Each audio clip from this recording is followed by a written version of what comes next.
Hi, it's Kane Hodder. You're listening to Death Curse Society. Keep listening. Or don't fucking listen. I don't care.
Here we go, ladies and gentlemen. It's another Monday Maniacs from Death Curse Society. I'm Red Crank. I've got the Colonel. I've got Zigzag. What is going on, guys? Damn, it's a special one tonight. Yes, it is. It is a special one tonight. I'm excited for this one. In fact, we're going to save all the hullabaloo at the beginning for the end of the show. We'll catch up with these guys later and get into the DCS sports stuff, I'm sure, at some point. Both of you had disappointing weekends, I'm sure. No need. Yeah. No need, huh? All right, excellent. First off, yes, it's crazy. Go ahead. Yeah. First off, let me thank our members before we get in. Thanks to our final girls and guys, Chris, Lorena, and Tyrone, our Crazy Ralphs, Rick and Raymond, and our camp counselors, 42nd Street Pete, Corey, Luke, Michigan Dave, S. Michael, Stacy Lynn, Orlando, Patricia, and JJ. Thank you, guys. And as always, thanks to our associate producer, C. Faze. Oh, man, I got a lot going on here today. There we go. What's going on, Faze? Woo! Yeah. Going on indeed. All Ready right, to work that's tonight, good. buddy? Oh, That's enough for him tonight. Yep, we gotta move it along. We gotta move it along. We'll get back to him later as well. Sorry, but that's just how the show's gonna go. That's just the way it Jerk is. move. We do that every week. It's just part of the show. We love FaZe. He's a wonderful producer. That's right. When he shows up. Tonight, folks, we are going to be sitting down and chatting with a few of the cast members and hopefully one of the producers, a little bonus guest of Slumber Party Massacre from 1982. Wow. I'm glad you guys, everyone has joined in and jumped in the conversation. We're going to try to get to some of your questions here in a little bit. But first, let's start bringing them in. Let's bring them in. First off, she was Kim in the 1982 cult classic, Miss Debra De Liso. Welcome to the show, Debra. Hello. Hello. Hi, guys. I enjoyed your intro very much. Thank you. It's hilarious. It's silly and wonderful, and it makes me want to know more about you guys. Okay. Then it worked. Then it works. Absolutely. Absolutely. Also, the killer driller himself. Mr. Russ Thorn, Michael Villella. How are you, sir? No, you gotta say the name right. Is it Villella? Villella. You gotta sing it. Villella. That's it. You got it, man. There's a musical point to it. I should do all right with that then. Villella. Welcome to the show, sir. Hey, man, it's my pleasure. And it looks like hopefully Michelle is coming along here in just a little bit. We'll be seeing her soon, I hope. I haven't gotten any kind of notice from anyone yet. Yeah, so, we can certainly get started, though. But we'll start with you guys, for now, and get going. First off, I want to start with... Deborah, I'll start with you on this. Does it still amaze you that more than 40 years later, this film still resonates with so many fans of the genre? And in your opinion, what makes this film rise above the others to remain important to the genre? Yes, it blows my mind.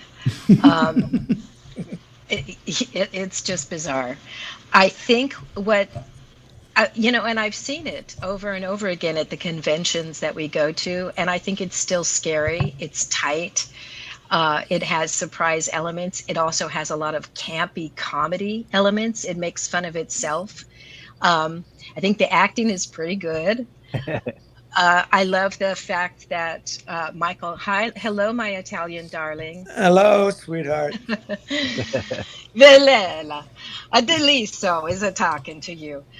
So I love that Michael's character was not in a mask, and he was just damn scary, right? Mm-hmm. And unfortunately, we do have a lot of lunatics in the world, right, guys? I mean, this is the reality of our lives. Right. And to have an escaped serial killer is,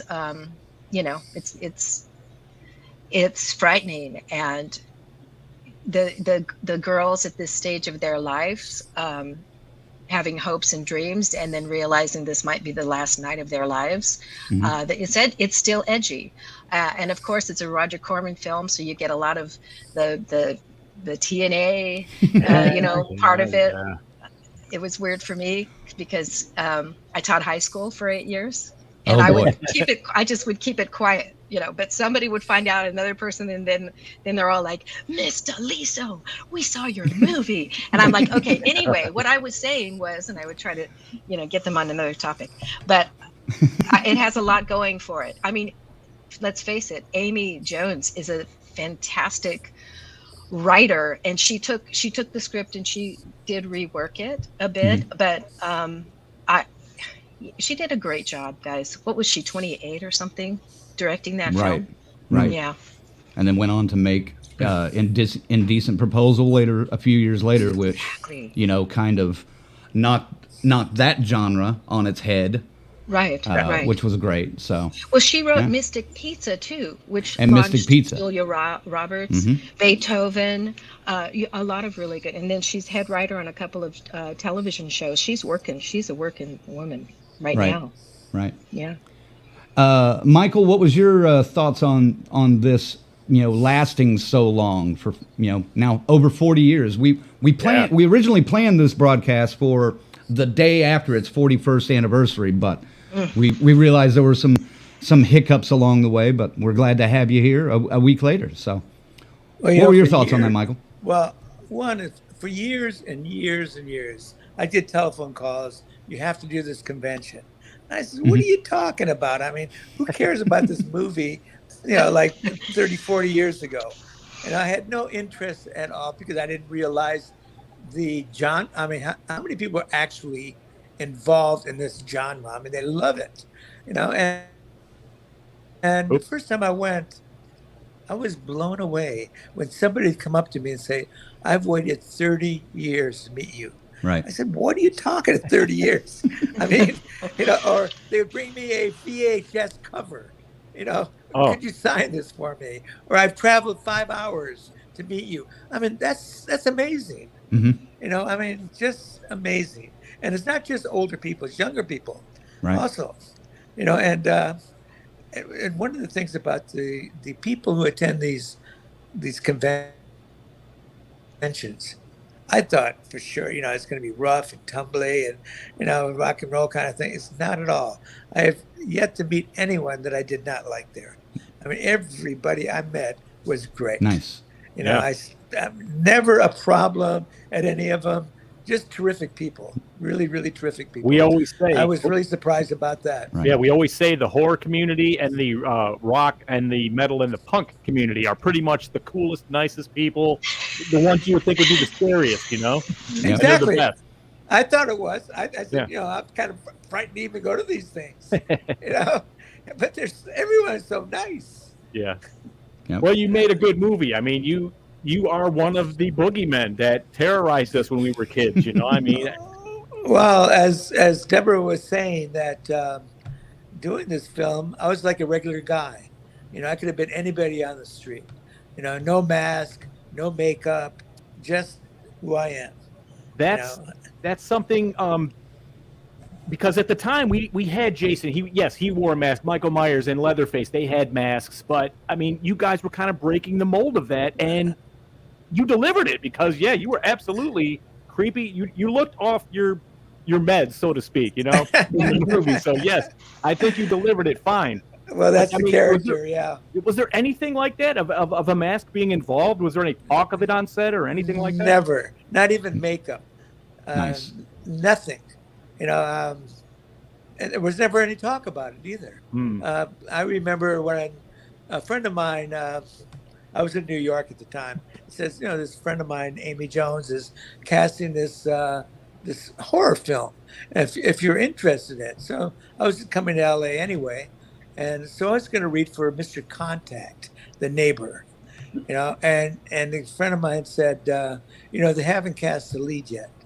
So I said, fuck, man, I'm going to go in as the character, and I put on some Levi's, a Levi jacket and a red T-shirt, went over to this here barber shop that fucks up your hair, and they messed me up. I walked in, and I'm talking to her, and she says, well, would you be interested in doing the lead? I said, and I looked at her, and I started laughing, and that was that, And she says, do what you want to do, because she knew I was a method actor, and that I was going to bring something to the character. And she let me do whatever I wanted to do. Originally, though, there was no lines for me in it. And all the lines that I did have was all ad lib at that moment. There was nothing written as far as in script, which even gave it that scarier thing, because I was in reaction to a situation instead of having these words in my head that I had played 1,000 times. So it just happened. You're so pretty. I love you. That's Oh, yeah. that definitely pushed it off the cliff if it wasn't there yet. Like, well, I tell you, the set, when I was doing that scene, you could hear the quietness. Everybody was freaked, at it. And, I love doing it. Would I do another one? I don't think so. I mean, that was something else that hit me about this. Was there any discussion of, because they weren't doing this yet, like killers weren't being killed and coming back in the sequels yet. Was that ever even a thought with this one? Well, after I got killed like 3 times in the film, I'm going to come back again. Right. Christ. And I remember falling into that pool, and I hate water. And I just did not want to go in that pool. Right. But and coming out, there were so many pieces. Method techniques that I used in it. Even the time when she cut the drill in half. Right after the pool scene near the end. Yes. And I screamed so loud that actually the police came to the house. Because to me it was as if they cut my dick off. Right. and I screamed. It was so real at that moment. That particularly. But then another piece that was cut out that I thought was great is at the very end when I'm dying. All that came to my mind was "Mama," and I said it, but they wouldn't use it because it was no sympathy for the character, no sympathy for the killer. Right. And it almost humanized it just him. Came out. I wasn't thinking of anything. It just came out, at that moment. Wow. Interesting. Yeah.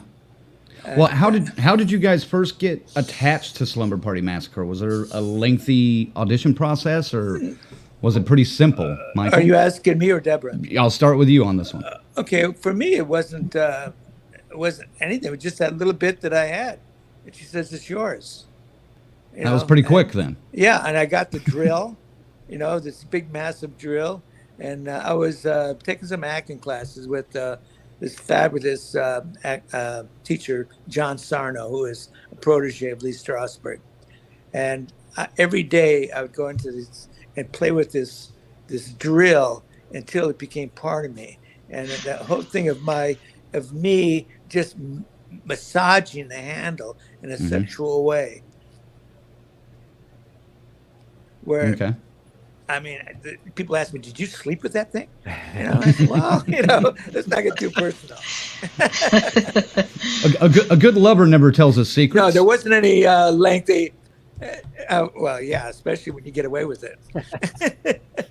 But no, there was no lengthy interview. That was it. Just slam, bam, thank you, ma'am. And I got the drill and I worked on it. I worked on these animalizations. The preparation was the most work. Right. But it was great for me it was the first time I was in front of a camera. I've never done a set before. This. Never. Nice. And actually, for the first time, I was using these techniques. They were working. They were actually working. Yeah. Yeah. Well, for your first time, you left a hell of a mark for, 4 decades. Yeah. Forgettable. All right. Yeah. We've got another guest to bring in, so I'm going to bring her in real quick, and I'll go ahead. I may ask her the same question before we get on to Deborah here, but Trish herself, Michele Michaels, welcome to the show. Thank you for joining us. Hi, Michele. I hope she can hear us. I don't know. Can you hear us, Michele? I can hear you. Can you hear me? We've got you. Yes, ma'am. Yeah. All right. I was just asking. Can you hear me? Yes, ma'am. I was just asking great. Michael. How's it going, everybody? It's going great.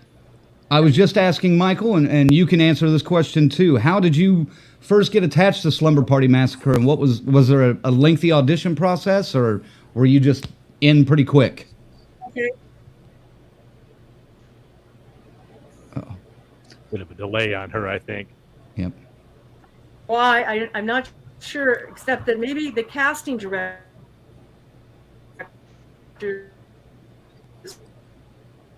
were already looking at me. Okay. And I was out around town, and I was like on Zoetrope Studios. That's Francis Ford Coppola's studio. And so it was made effortless, you guys. Nice. What about you, Deborah? The same kind of story? So I was looking, I looked at the Dramalogue magazine, which is the trade paper that we would all look at to audition, and I saw New World Pictures, knew about them. It was called Sleepless Night at that time. Amy called me in to audition. I auditioned at her house, and I remember her telling me that there was nudity, right? She liked my audition. In fact, she said, I couldn't imagine anyone reading those lines better. And I thought, yay, my acting training has paid off. And then she said, I do have to tell you there's nudity. And I said, I was a competitive gymnast for 8 years, walking around in a leotard. I think I can handle that. But I was also raised Catholic. So, not a practicing Catholic, but, it's like I felt very guilty after the film, but I did it. And I don't think there was a callback. I think it was just the one audition, and she hired me, and I was thrilled. I was just thrilled to get it, and then we had such a great time filming it, didn't we, guys? I know Michele I did. and Michael. We did. Nice. Ziggy, won't you jump in with a question here? Yeah, Yes, there's we did. there's a great chemistry between the cast, and that I think you've got to have that, Yes. because if nobody's rooting for you guys, nobody cares when you get dispatched or about to be. So you nailed that part. I think the cast was very well for this. I mean, it's a slasher in the '80s. This is the start of it all. I thought it was, it stood out. I cared about every one of them. You're rooting for everybody, and this killer was absolutely creepy for walking around looking like a regular guy, just blending in, regular stuff. So I love it. Let me see the question here. I mean, Colonel, we got to get him in on this too. I'm sorry. We will. Standing out all over the place. Okay, we were right here. We just went through that. Right there it is. Now, okay, Michael, for your role, you stayed away from the rest of the cast during filming, purposely to creep everybody out. Well, what I did is that I felt that I didn't want to talk to anybody or even have any relationship with any of the girls until I killed them. And the reason why is when I met them, it was for the first time. And things for the first time is much more effective.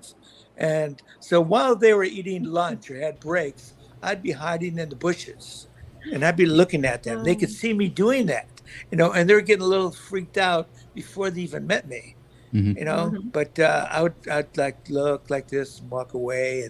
And then once I killed them, I felt they were mine. I owned them, and which, it happens. And I did it for love. I mean, how much more love can you have, right? Right. Great. Well, how did that work for the ladies? Michele, we'll start with you. Did that work? Did that add to the creepiness factor of it? Oh, Michele, they had to write a song about you. Oh, it was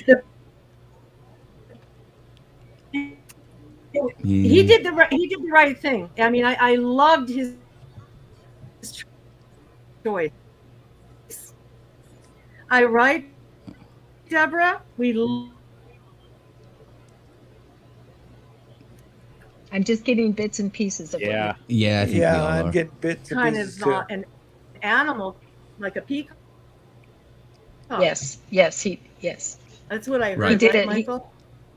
Well, I used a Oh, peacock they're not getting as Darn the it. character.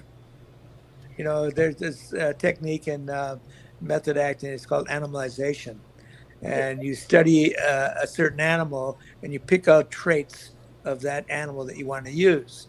And with my character, I used the fact that my head was always out, and when I turned, with my eyes wide open, as if it was like a peacock would do. So I was consistent in that, and so I was always hitting my mark with that same thing. And when I'd walk, I kind of like walk with heel to toe and spread my toes. And so that kind of gave it a creepiness. Another thing that I did, I studied, I was, Michele, you want to go back on? We still haven't got around. So another thing that I was using is I looked up psycho killers, and I was looking at all the photographs, and none of them looked at you straight on. They always had a slight tilt, and I approached my victims with my right eye all the time, and I approached them right instead of straight on. I don't know. We getting confused here? Yeah. What were you saying, Michele? Sorry. What were you saying, Michele? Yeah, we got that delay on her internet, I believe. Yeah. All right. Well, let me ask Deborah. Just. There we go. You know what? Go ahead. I was so happy with Michael's choice to concentrate off camera over in the bushes.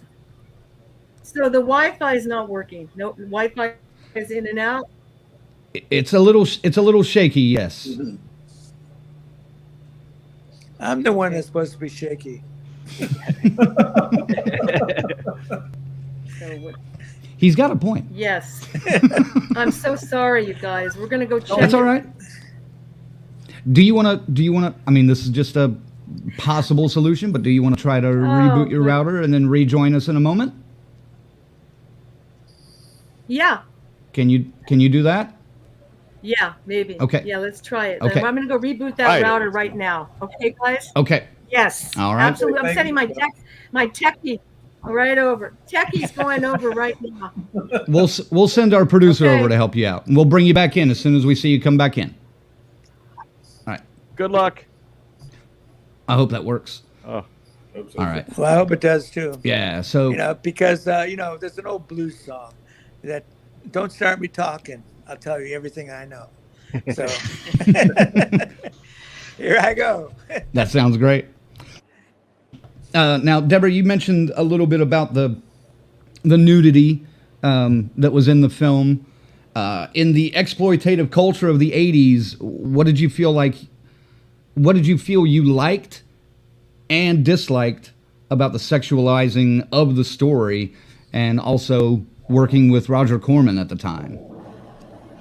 So I didn't actually get to meet Roger, but he was really smart to give Amy this opportunity, and I had read Rita Mae Brown's novels, right? So I was already a fan of the writer, and I knew that there would be some nudity. I remember. Oh, that's right. I wrote my mom and I said, Mom, I just want to let you know that there's going to be some nudity in this film. But I was 25 playing like a 17, 18-year-old, and I had been around the block and had done a lot of theater. And so she said, oh, honey, I trust you. But what part of your body is going to be showing, your gizmos or your poppy? And my mom was Mormon. My dad was Catholic. The common denominator was guilt, but I said just my gizmos, Mom, just my gizmos. So I was it's like Amy tried to make it as painless as possible, and the scene where you see me taking my clothes off, they shot from outside the window. So I did feel like I was at a slumber party with girlfriends, right? I didn't feel like, oh, there's this intrusive camera. And so hopefully I was just acting very normal. But it is, of course, it's one of the scenes that guys that have a crush on me remember, right? So, it's something that I did. And I think while I was doing it, it wasn't like that hard to do. I think later on in watching my whole family came and saw the film, including my grandma. So seeing that on the big screen was like, sinking down in my seat. My uncle, who could be kind of an asshole at times, I was like, well, what'd you think? He goes, nice tits. So it's like, you deal with stuff like that, right? Right. But my dad said something really cool. My dad said, well, honey, if you get cast as the role of Cleopatra or something, you'll already have had a little exposure like this. And I thought that's a sweet thing for a dad to say, right? That's definitely and gizmos and poppy are probably the most Mormon descriptions of body parts that I've ever heard in my life too. Yeah. That's great. That's the word of the day. Yeah, for sure. Colonel, jump in here with a question if you can. Right. Sorry, I've been kind of hanging back. I'm going to go back a little bit to something you mentioned earlier, Deborah, and this is for both you and Michael. I love hearing behind-the-scenes stories, so I'm going off script just a little bit. But what's your favorite behind-the-scenes story while filming the Slumber Party Massacre? And what do you mean by that? Like, maybe your favorite bloopers, or just, having a night out of town with the cast, or. One is that we shot at night, and I had this lady friend of mine at the time, and I met them at a dinner party, and I had all my costume on, and my hands were all bloody and all that, and nobody wanted to eat at this dinner party. Everybody was like sick to the stomach looking at me, and I couldn't wash anything off because I had to have it the exact when I got back. And that just bumped everybody out. The whole evening was bumped out for them. It didn't bother me. I ate by myself. It was like Andre eating the pizza. You know, it didn't bother her at all. Awesome. Very nice. How about you, Deborah? You got a behind the scenes story that I have two. one of your favorites? I have two things. Yes, I have two things. One is the I want to call it the love scene with Michael and I, Oh, because Michael, you know, my character lasts for a long time in the film, and then I have an encore in the refrigerator, if you'll remember that. But when oh, and this is another weird thing. I used to have a reoccurring nightmare about being stabbed. Like all through my childhood, like I had a weird thing where like I would be asleep, I would wake up, I'd hear a sound, go out into the hallway, and there was a man with a knife, and he goes to raise the knife, and then I wake up. So being the kind of person, I had a great imagination as a kid, but that also means I was a scaredy cat, right? Because I could imagine all of the bad things that could happen to me, because my house was not actually the safest place to be sometimes. And I asked a dream interpreter about it, and he said that hallways are symbolically a way for you to try to work through things. When you go in hallways in dreams, you're working through something. And he said, tell me about your childhood. I said, well, you know, my mom had a stroke when I was 5 and was disabled, and my dad became an alcoholic. And so my mom was addicted to prescription drugs. And he said, well, here you're this little kid in a house with addicts, and you trying to get out. And I said, well, what about this knife, right? And he goes, often a knife in a dream means a sharp intelligence. And you're this smart kid, but you're stuck in this house. And I really thanked him for that interpretation. I didn't get stabbed. I don't think I'm going to get stabbed. But in that movie, I played the girl that got stabbed in the heart. Isn't that interesting? So take whatever interpretation you want from that. Oh, I'm sure the psychologist would have a field day with those. Exactly. But I kept asking my visitors at my booth during the conventions, why do you guys love horror films? Because I love Twilight Zone. I grew up on the Twilight Zone. That was like my favorite. It was so philosophical, right? Helps you try to go, well, what is this lifetime about? And my favorite response was from a woman who had Down syndrome, and she said, I watch horror films, and especially the Slumber Party Massacre, because I had somebody abuse me, and the girls in that film stood up for themselves, and they killed the killer. And she was so passionate about it that I thought, wow, that's really powerful. Because I think she was picked upon by bullies, but she saw the strength of the women fighting for their lives in this film. And so that was really a beautiful thing. I have it on my phone. I asked her, you know, and people that come up, I'm kind of putting a little documentary together. I asked people, can I ask you to answer, why do you love horror films? Why, right? And that's like you guys. That's why I told you I was interested in you guys, because there's something, we're working something out. When we see these scary movies, don't you think we're working out something? Oh, yeah. In some ways, yeah. I like where they take me personally.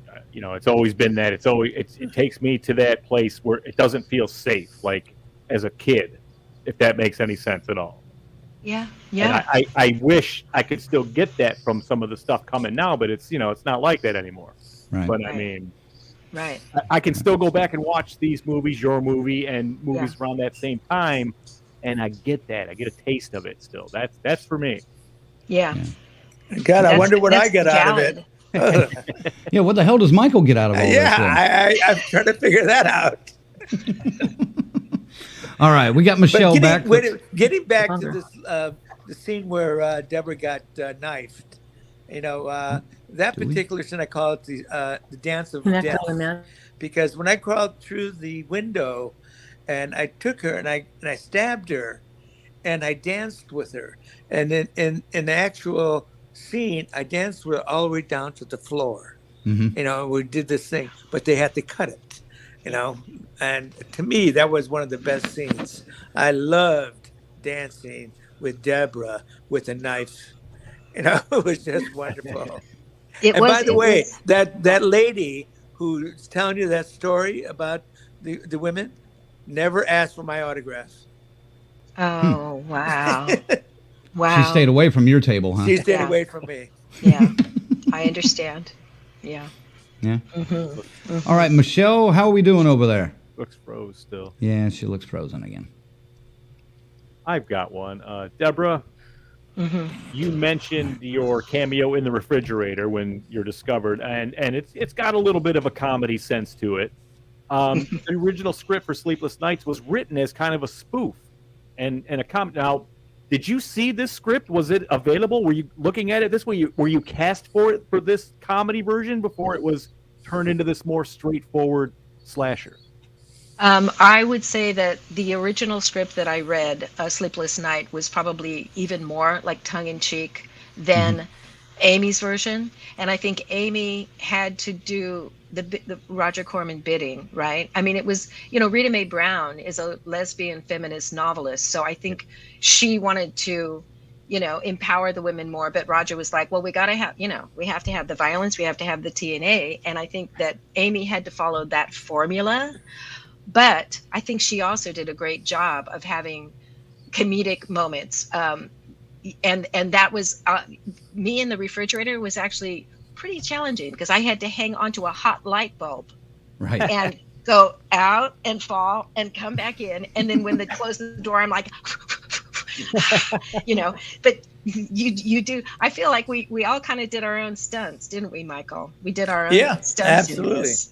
Nice. And when they had the blood come out where they stabbed me in the heart, Alec Gillis, the brilliant Alec Gillis, who has done so much special effects makeup and props, etc. Tremors, he did it for Tremors and many other films. He was the guy that rigged up this tube that came up and was supposed to splurt blood out of my chest, but Michael would stab me and the blood ran down my thigh, so it looked like, oh, she just started menstruating, right? So it was like not the right message in that moment.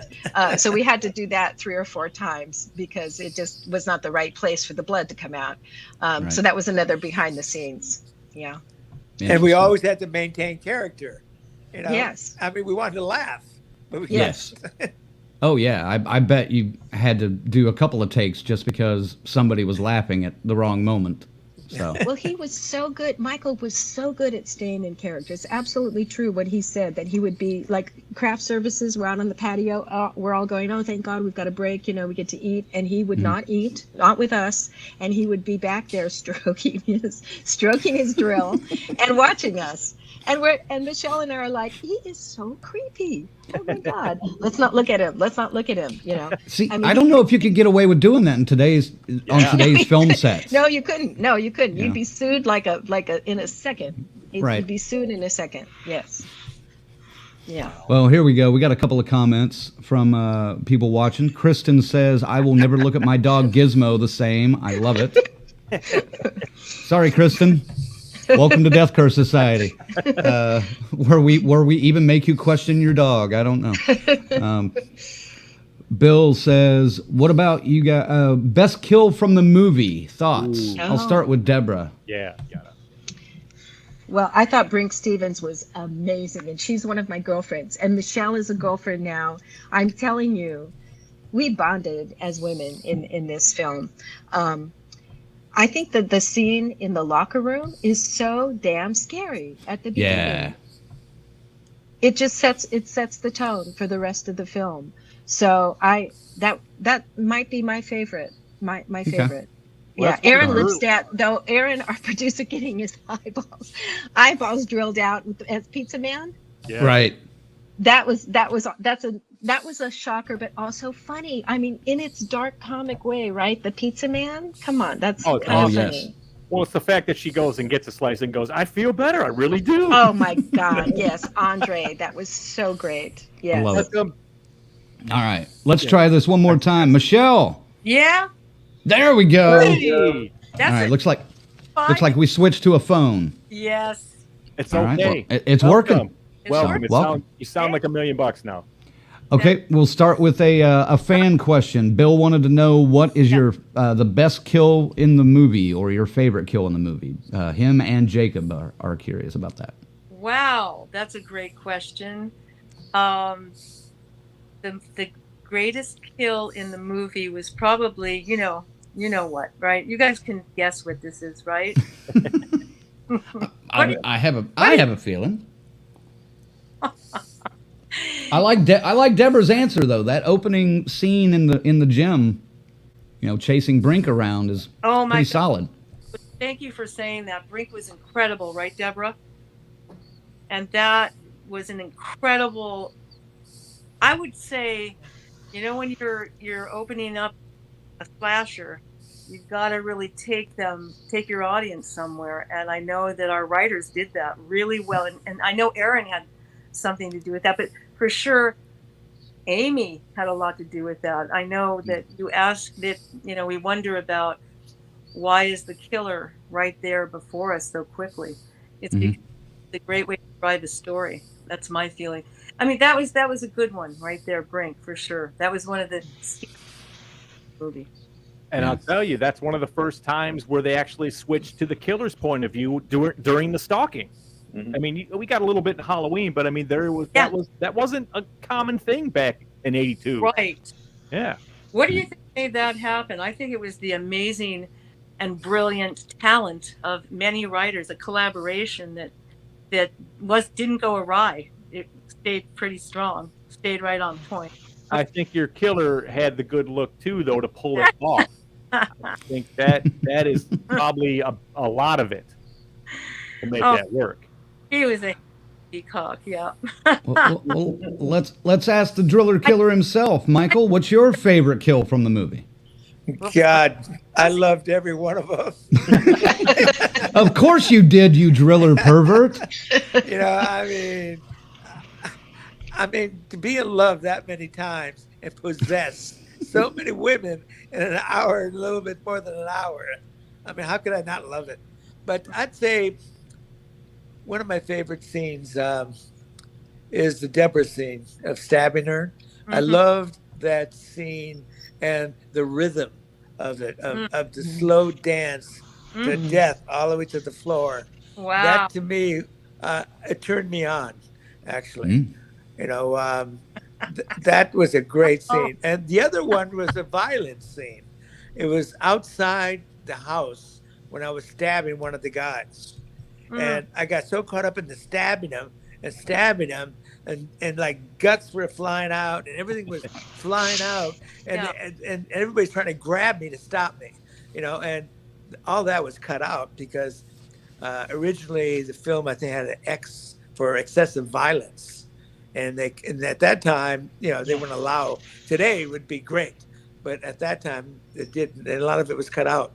But I love that scene of being taken someplace, and losing control, but still maintaining you're an actor doing this scene, and still losing it at the same time.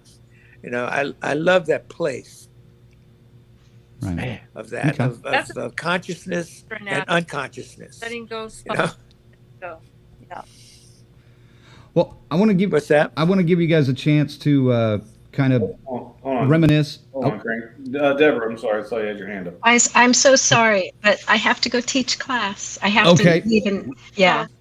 All right. But what a fun experience this has been, and you guys send me an email. I'd like to keep in touch with you. For sure. Absolutely. Sure, and we hope to. Any cons you might do, I'm sure we're going to see you at. So. Well, she's going to be. I have some She's going to be at ChillerCon. Ah. Yeah, she's going to be at ChillerCon. I know. I'll advertise that here in just a little bit. So. Thank you. I'm so Michelle. Mwah. Michael. Mwah. Yes. Goodbye, my darlings. Okay. You guys have Thank you, Deborah. Don't Thank you. forget, You guys have to Deborah. get me out of Deborah, here. don't forget who I will. owns you. Oh gosh. Bye, Deborah. We'll see you later. Yeah. Wow. Well, I think we got enough good responses from her too. So, Michelle, you're going to have to pick up the slack here now. I might have to. I know, with death curse. That's right. That's right. I want to give you guys a couple of moments to talk about Robin Still, who we lost back in 1996, and to suicide. You know, it's an old story, but a common story. What do you remember about her? And before her death, did you happen to stay in touch with her after the film? Michelle, I'll start with you.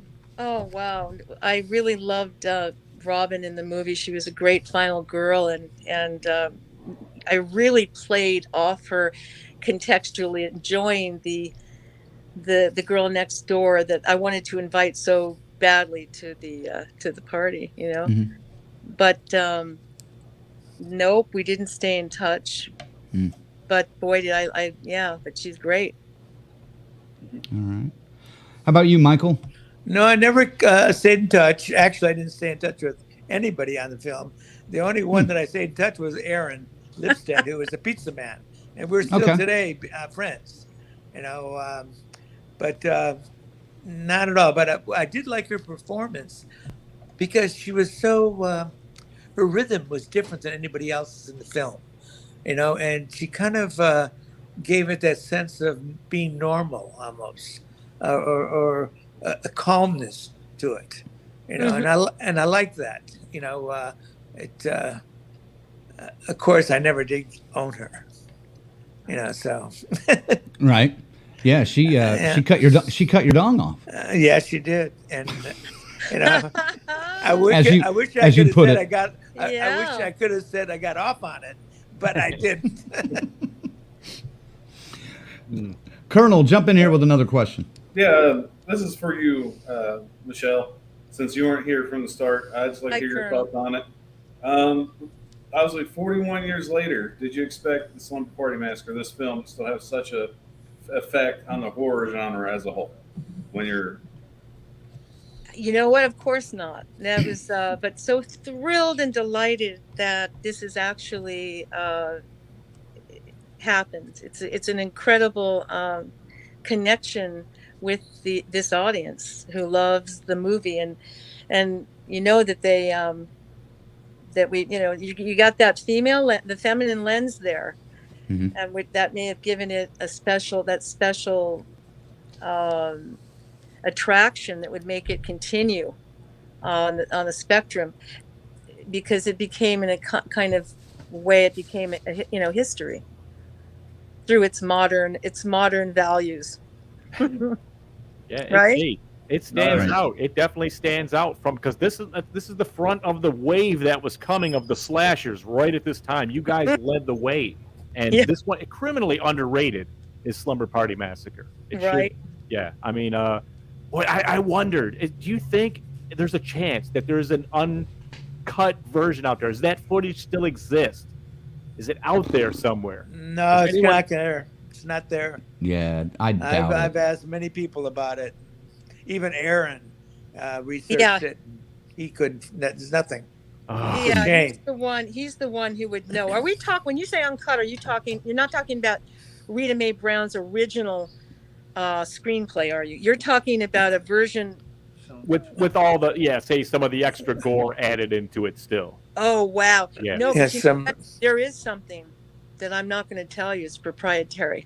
Ooh. What do you mean? Okay. Exclusive. And I have to go look. You know, you have to do research, right?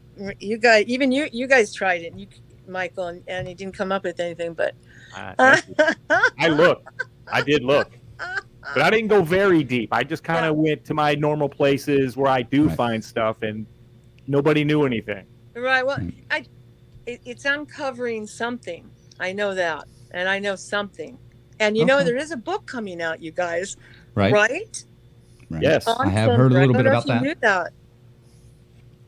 I have heard a little bit about that, but maybe. If you want to tell us a little bit, feel free. Well, I have been in touch with the lovely author of that book. Oh, I mean, she's really quite brilliant. You know why she's brilliant? Because she was in touch with everybody. She wasn't with me. Okay, so that's how brilliant is she? If she can't even get the killer. That you're brilliant to me. That's outrageous. We're gonna have to ask her about that. You're gonna I have don't to know about that, Michael. I know. We'll set that up. We'll set that up for We're you. gonna set that up. We're gonna set that up. Michele, I wanted to ask you, what did you feel, just to get back to the exploitative nature of this film? Sure. What did you feel you liked and disliked about the sexualizing of the story? Yeah. And also working for Roger Corman. Sure. And I'm so he was happy an with interesting character at the time, I'm that. sure. Oh my God! All the films that he did before this film, Mm-hmm. and working with Fonda. Oh yeah. He had so many friends, and you know that. So you know about the code, right? The censorship code. It's really, Right. Okay. So this movie really was a reaction, subversive reaction to all the censorship. In fact, that censorship, I think it was, Catholic based. It was hefty in terms of religious values and all that. Mm-hmm. I don't know if you look that up. It's really cool. Okay. But the the exploitation is real. The sexualizing is something that you both feel challenged by as a woman. But you also feel that's the path of liberation for the woman too, for women. Okay. Because that third wave feminism came out of, the 80s really came out of second wave feminism. And those are all the protests. And those are really for the values of, equality. And it was really pursuing the idea that we feel, sexism is not our friend. So that's the patriarchy. And so women are, it was a time of refuting the patriarchy for Rita Mae Brown, for sure. Sure. Right. And still to this day, in many ways. And what's happening now? I mean, we're still kind of working in this time with a kind of, a time where we really are learning still how to transcend boundaries of hatred. And it's we need that inclusion. And I felt really blessed to be part of a film that has a platform like this. Right. There were a lot of where is that? Many slashers at the time kind of had a focus on female empowerment, but Slumber Party Massacre seemed to have taken that to a new level with many of the underlying themes of the film. But at the time, did you see the importance of those themes and even some of the just individual scenes and recognize that they really had a different tone than many slasher films of the time? Well, so that's a great question. So you're really, for me, I'd had a lot of experiences in life already by my mid-20s. By the way, I was in my mid-20s when I did this. And I'd already been around with so much sexism, abortion. I mean, I was fighting in my own way, protesting in my own way. I'd seen racism in New York City when I'd see people hitting each other, people thrown up against the walls, getting bloody noses over between Palestinian and Jew. I mean, I was seeing a lot of things by the time I got to the movie. And so for me, the empowerment is it's the most, you're working with this monster basically, and it's hard to fight the monster. So how do you protect yourself? You've got to get in there, and you've got to be brave and courageous and find your inner strength. Okay. And that's how we fight. And so playing Trish was about that fight. Right. And it was about that kind of protection of my own being. And I think women are still fighting for that right now. Now we're in fourth wave with Me Too movement. And so it's now broadened and expanded that original Rita Mae Brown script. Right. Okay. Yeah. Well, on the flip side, Michael, in the finale, you mentioned it, Russ's drill gets, let's say, a reduction. Were at the time, were there discussions about how to play that scene? Because that could have been filmed so many different ways. You could have gone the campy route, you could have gone the comical route, but you kind of went straight forward with it. I can't remember any of that because when you're in character, you're into the scene. To me, it was very real what was happening. You know, and as I said before, there was a certain amount of consciousness as an actor in the scene, but I can't remember having any direction. You know, it's things just happened like that. If the film then had remained a more comical parody of the genre, do you think that scene would have been filmed differently to kind of lean more into the comical scene? I don't think so. I think it was an important scene there. You know, because all through the whole film, that it was a symbol. You know, I mean, it was obvious what it was, and to finalize everything, not just me being killed, but that was cut off. You know, I was no longer the man. Right. You know, and I think that was the finalization of the character, was when that was cut off.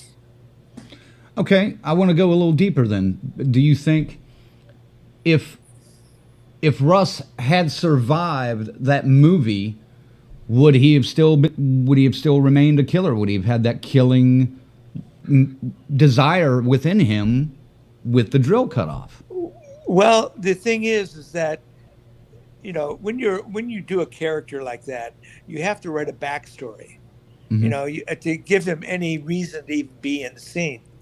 And one of my things that I did on my own, just to give believability to the character, is I created a situation of when I was a very young kid, and I was playing in the garage with my little sister, and there was a drill there, and it was like a gun to me, you know. And so I'm like poking her like this, and went on, and I drilled her, and she died. You know, and that was the beginning of me going off. You know, they rationally, oh no, it's okay, you didn't do anything, but I was off after that. So as far as the sexualness that came through, I'm sure being institutionalized for a while, you know, and probably used and abused in the institution. You know, I came out, all I had was this peace. You know, at least that's what I felt. I had a peace, and when that was cut off, that was it. You know? Okay. I laugh. How about you, Ziggy? Jump in here with a question, Ziggy. When the blade hits the water, the bloop was perfect. It makes me laugh every time. I mean, it's, you know what I mean? It just works for some reason. But yeah, I totally agree. The symbolism hits you right in the face, you know. Let's see. Oh, we already did that one. All right. Sorry. We're jumping all over our list here. That's what. Yeah, we are. Okay. Here we go. Michelle, you did recently visit the original house where filming took place. What was that experience like? Wow. And would you recommend it to other, you know? Yeah. Go ahead. You know what? That's a really good. I love what that. There it is. There I am. Check this out, folks. So, you know, I had a team there all over this. Stacy. Oh, did you? She wanted it so badly, you guys, and I was like, I'm going to do whatever you want. Whatever you want, Stacy. I'm going to give you whatever it is. That's right. You know, and then I had my partner was with me too, and his background is producing, right? So, and everything, you guys, from we're talking executive to line, everything, you know, and then even location scouting. So for him, it was knock, knock, knock. He said knock, knock, knock, and everyone was there. I was in shock. Nice. I really, because you know, you're out there, you think no one's in there, and it's very spooky, kind of, you know. It's right. And then once we were in, it was the cutest story. Beautiful sun greeted us, the sun, and he said, I can't believe you're here. Because last night I had all of my friends over and we were watching, guess what? Slumber Party Massacre. First time. I was going to ask you, are they aware of where they're living? They are, and they were Yeah. so hospitable, accommodating, and lovely. Yeah, they are wonderful, wonderful folks. Now, here's another thing. You were talking about the pool. The pool is it is there. Right. And my God, oh my God, Michael, I was looking into that pool, and my partner Philip got incredible photos of shadow and everything with the water. Was it red? No. Wasn't red. That would have been awesome if it was, though. Yeah. We know they're coming by. We got to throw the die in there real quick. Yeah. Along the same lines, is it Merle? Merle? Is that Merle? All right. Mm-hmm. Wants to know if the shooting locations were spread out or if they were kept close together. I know at least, one of the houses was right next door or across the street. Yo, you're right. Are all of them?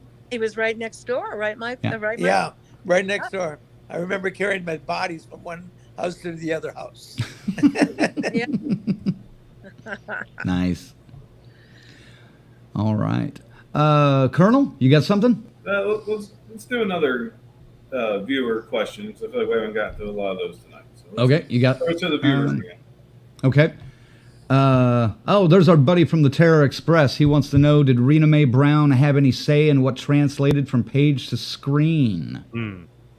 No, I didn't think so. not at all. I think No? most of the script that was used was Amy's script more than it was Rita Mae Brown, even though Rita Mae Brown was the original Sleepless Night, but she varied so much from that. Did you guys, Michael? You know that there's another name. You know how screenplays have working titles, right? Yeah. Mm-hmm. All right. And there was another title. Don't open the door. Don't open the door? Yeah. I can't remember that. Yeah. But I know when with the script itself, when going through it all, I had written down in my journal every scene and what was transpiring in that scene for me. Sure. And so I still have those notes. I was thinking about maybe I should reprint them. Yeah. Every scene that I did, what I was using as far as the technique I was using, the approach that I would have, all that. Even though some of it was written in pencil, and it's kind of faded out over the years. But I should revisit that journal. Oh, yeah, absolutely you should. Mm-hmm. Yeah. Maybe that person that's writing a book wants to get a hold of that journal. You know what? I don't know if I, she called me up once, before she was thinking about doing it. And I said, I'd be available. All right. Right. Back. Never heard did back. anything. Oh, wait a minute. So go Okay. ahead. So I don't know if I'd ever even do an interview with her anymore. That's we don't who I need it, am. Michael. We'll write our own book here. We'll get something going. Well, as they say in the street, fuck it. I love this guy. I want him on the show every week now. Oh my God. All right, let's look at another. This is a recreation of the Slumber Party Massacre poster that you guys did a couple, or Michael at least did a couple months ago at Creature Feature Weekend in Gettysburg, Pennsylvania. Oh yeah, I remember that. That was cool. That is just incredible, and the fact that you were able to get Stacy Lee and Melissa on the floor, and associates, yes, on the floor to do that is great. How was that? How was that convention just in general up in Gettysburg, if you remember? I laughed all the way through it. I mean, it was so much fun. And the people were terrific, and they really turned out there. I mean, I was surprised. I thought it was going to be a little something, and it wasn't a massive, but the people who came were dedicated people. People traveled hours and hours just to come to the convention. Not surprised. And I never even had a chance to go into the town at all. We had dinner one time. That was it. But when we're on the set, we laughed a lot. It was a lot of fun things. folks, some of the photo ops that he's involved with, if he does come to a con near you, you can't miss it. It's hilarious. He's got the grill. He's in costume. You got to get in this. Believe it. I will. Ziggy, why don't you ask a question, and I may try to load that up. Okay. Are either of you, have you seen the remake of the Slumber Party Massacre? And what is your thoughts on that? There we go. Actually, Holly Go Frightly was asking sort of the same question. So. All right. Well, as far as myself, I've never seen any. I'm a firm believer of the one and only original Driller Killer. You know, everything else is a copy. And I think they made a farce out of it. That's my opinion. And you know, the other thing too, I've never seen any horror films. I mean, I'm not a horror person. You know, it's really amazing. People said, "Did you see this? You see that?" No, you know, I've never seen Friday the 13th. I never saw, or any of those things. You know, wow. It's just never really interesting. I don't like to be scared, is what it is. You know, as soon as that music starts playing, you know, and you know something's going to happen, I get frightened. I turned it off. Oh, you know, it makes that theater just turn into a giant dark room. I love it. That's what we want. I know, but that scares me too much. Michelle? Yeah, I saw the remake, and I love Danishka Desterhazy. I think she's a go-getter, and I liked her vision of the film, and I loved the women. I loved the story. I liked the story. I felt honored by the having a remake. That's my feeling. I was the opposite of that. You know, I mean, why make? I mean, you know, there's an original, and that's it. You know, I mean, why everything? I don't know. I know why. Because in business, if you there's money to be made. They own the title too. Probably didn't have to pay much to do it. You have a franchise, and you grow, and all you're doing is growing the franchise, and that's a good thing. Do you think they stuck to Rita May's idea or script? I do. Not at all. Come on. Little, yeah. I'll tell you what. Well, I'll tell you why I do. Because, see, the one thing we haven't spoken about, that while you were working as a off camera, you know, in the bushes over there, what we were doing was creating a sacred feminine bond. And, you know, that's important to me personally. I believe in the principles of feminism.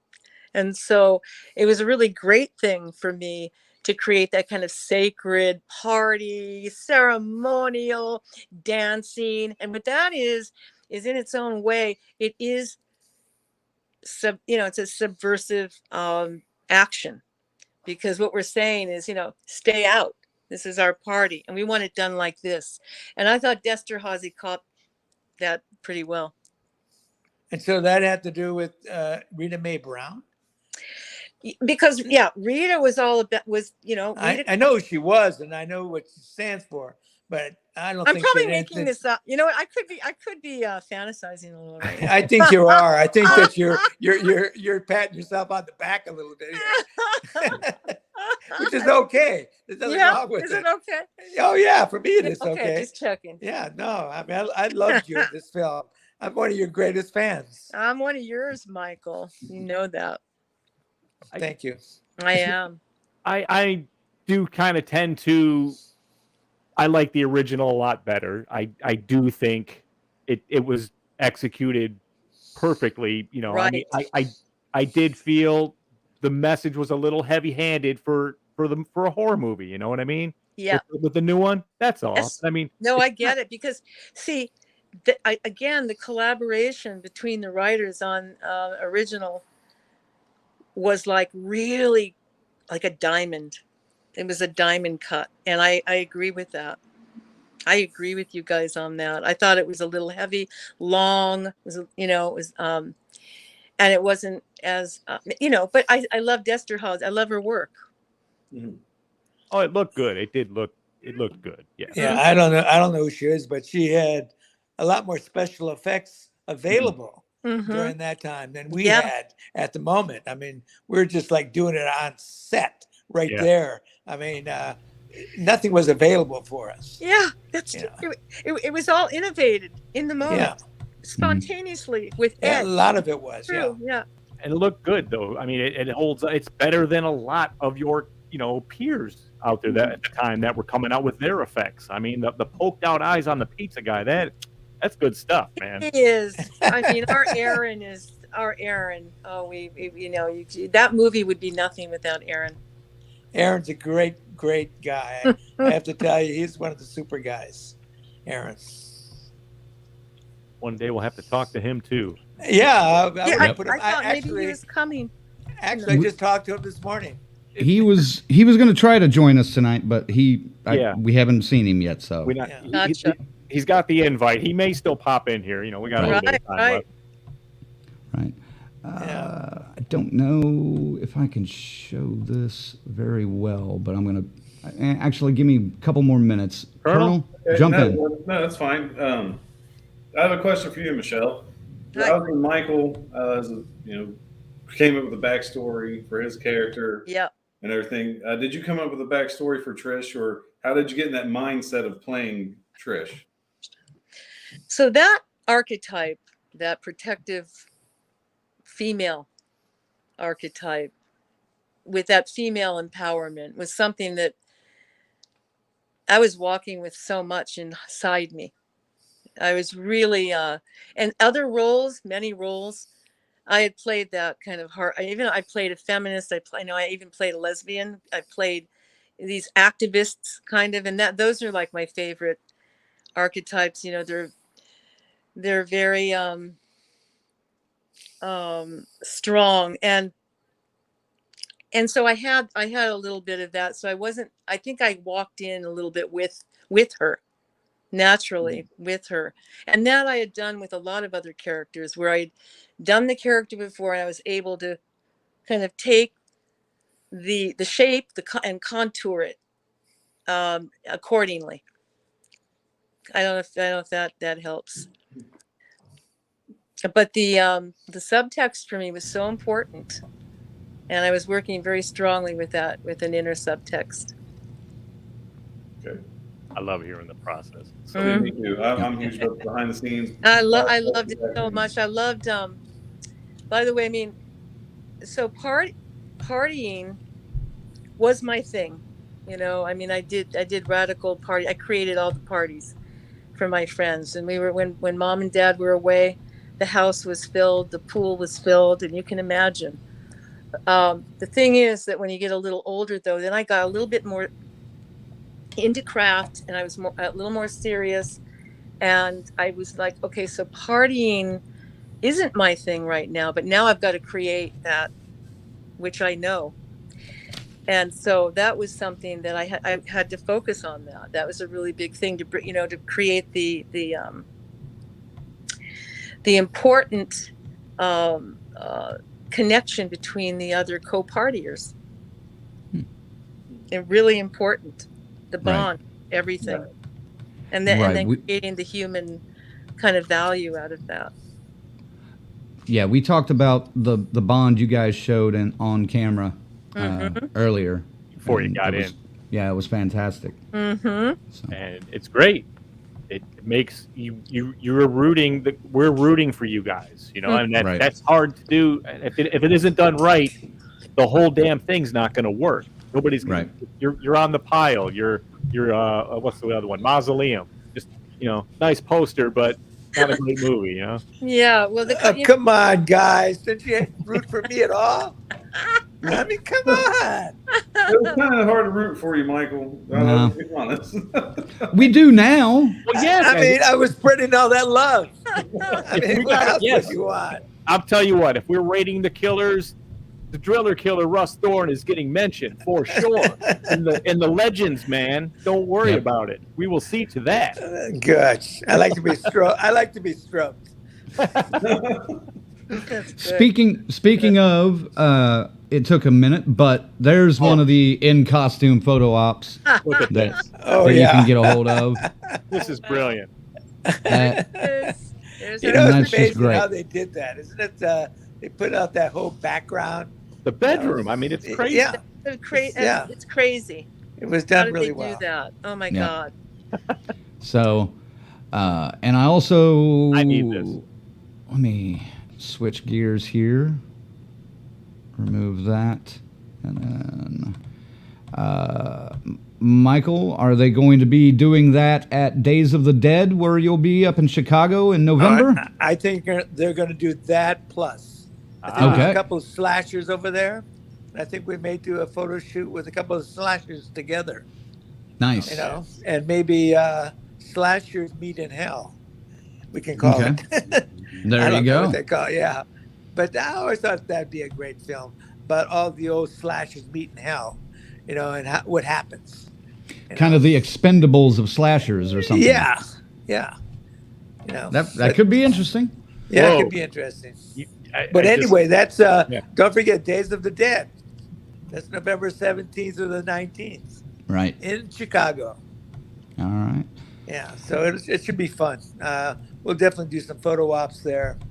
Of course, you know, now that my outfit's matching, you know, the shot that you did up there, the jacket wasn't in tune to the pants. You know. We'll get you some darker pants for the next one. No, I got it now. I had to search high and low for my pants. Well, Michelle, what have you been doing in the years since? Yeah. You know, that's another question that both. Kristen wants to know. Sure. I love that they're in an amazing movie, but I'm curious what they do now. Oh, I know, man. I love sharing about it. Lots of expression, lots of fun around theater and film, and you know, producing something right now and archived a lot of the work that I've done over the last 20 years with programs, putting programs into community, nonprofit programs, bringing films forward and theater forward for a community that, for instance, whoops, that was an elbow. I don't know if you heard that elbow go there. Well, it sounded like a coffee pot broke too. Yeah, it was actually my elbow going to a Tibetan singing bowl. Oh no. But anyway, yeah, so, you know, something recent, I did a lot of teaching acting, but then there's, my favorite is performing, producing, and the interactive experience. And that is something that I've recently been doing. That piece is called Howling Necessity.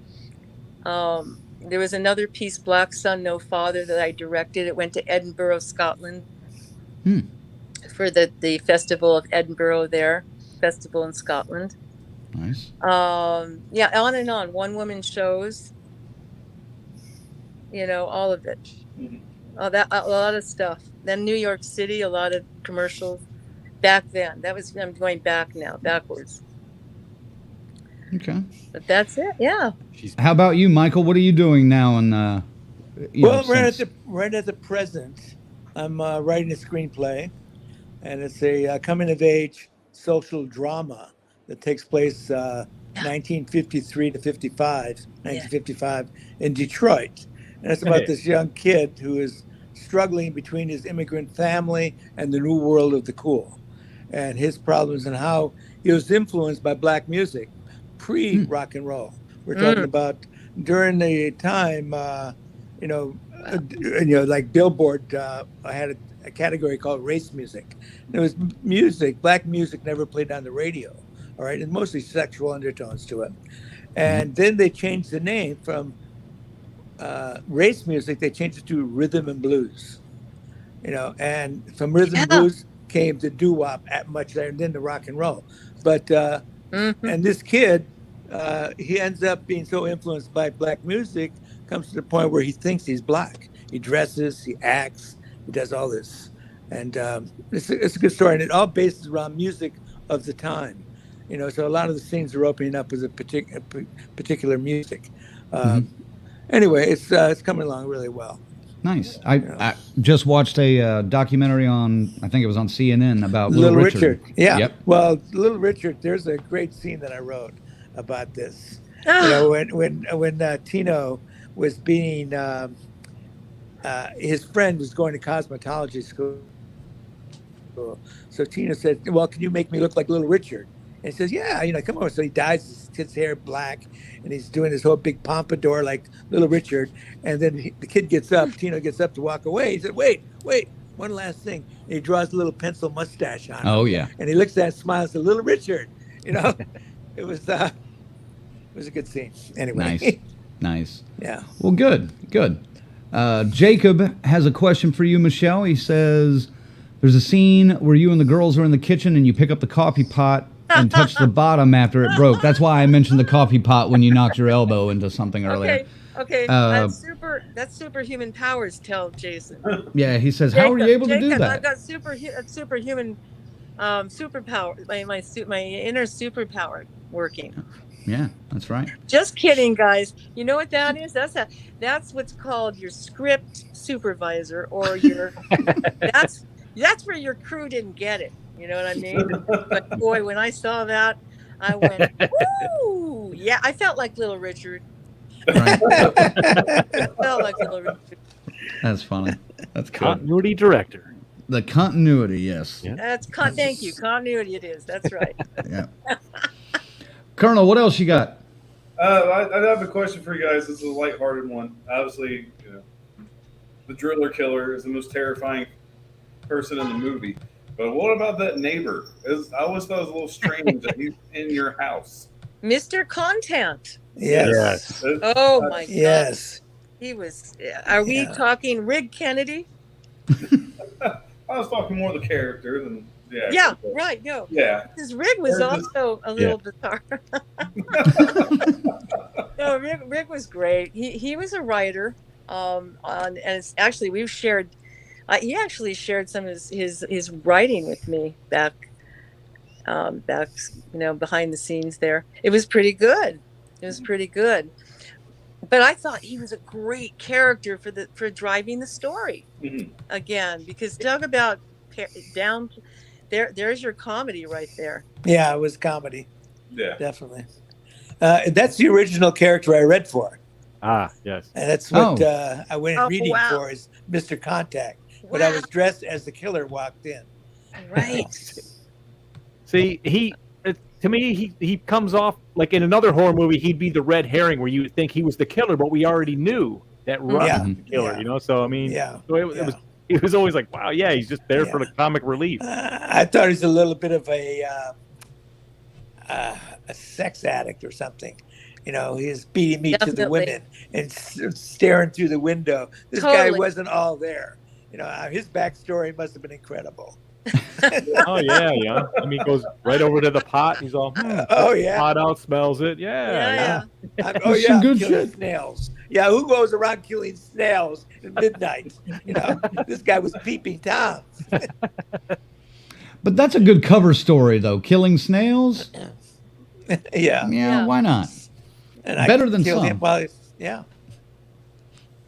All right. Yeah, he was a kill. Let me see. There was another one. Okay, Tarek wants to know, were there any cast parties or rap party moments that stand out? What a great question. There was so much partying, so much everything.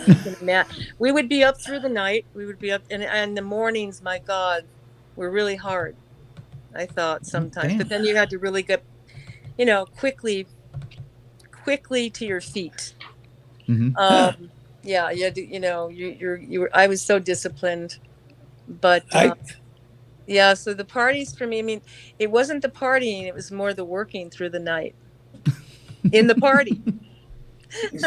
I can't even remember having a party or even a rap party. We were working, I don't think we had a rap party. I'm not sure we did either. I wonder if Deborah would remember that. Uh-oh. Well, I wasn't even going to bring up this question, but since you brought it up, BD wants to know, what's the most debauchery you witnessed on the set? Since it sounds like it was kind of a party set anyway. I was going to stay away from that for a minute, but you opened the door. Tell us, girls. Come on. What was it all about? Yeah. It was...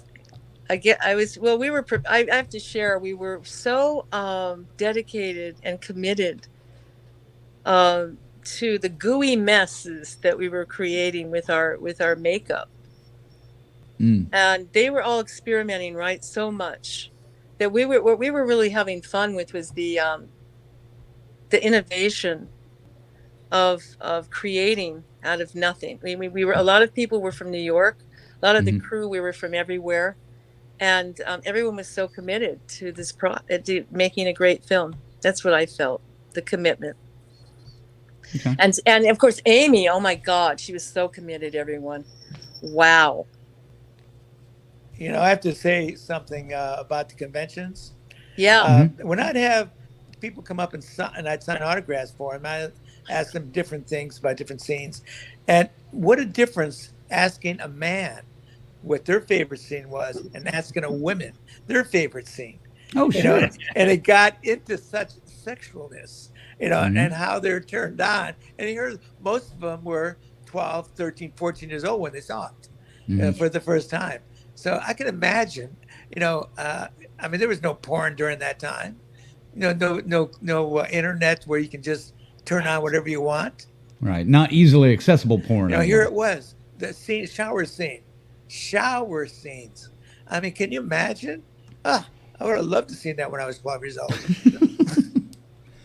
Well, the original poster is pretty revealing in and of itself. Yeah. Even though it only features, I think, one real cast member.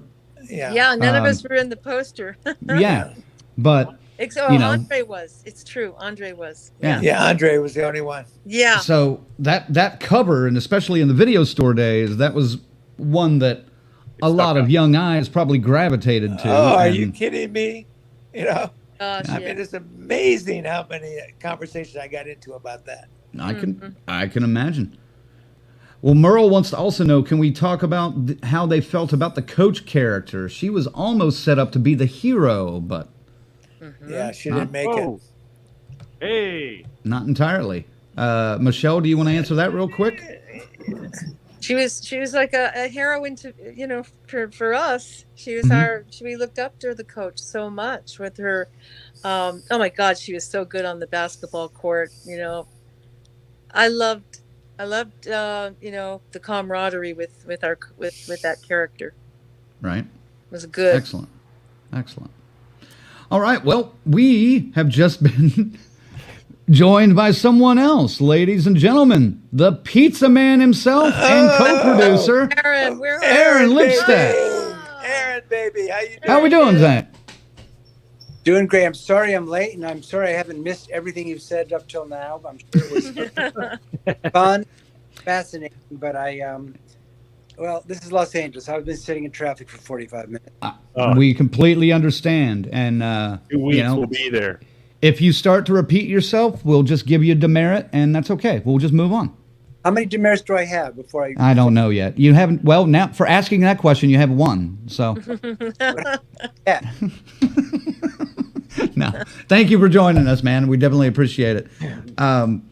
Let me jump into, I mean, obviously you have a memorable, if not brief, role as the pizza guy.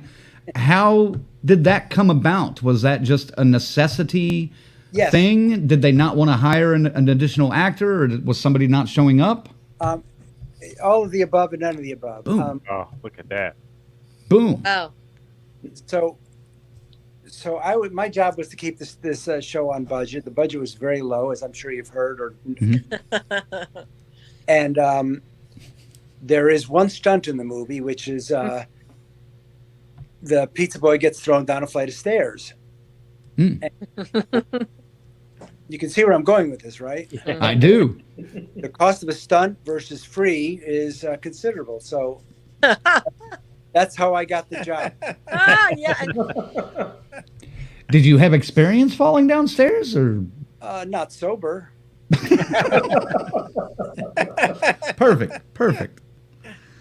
Well, explain what you did as a co-producer, because a lot, you know, there's so many kind of different producer credits, and a lot of the viewers and even, you know, people in general may not know what those do. Can you explain what you did on this set?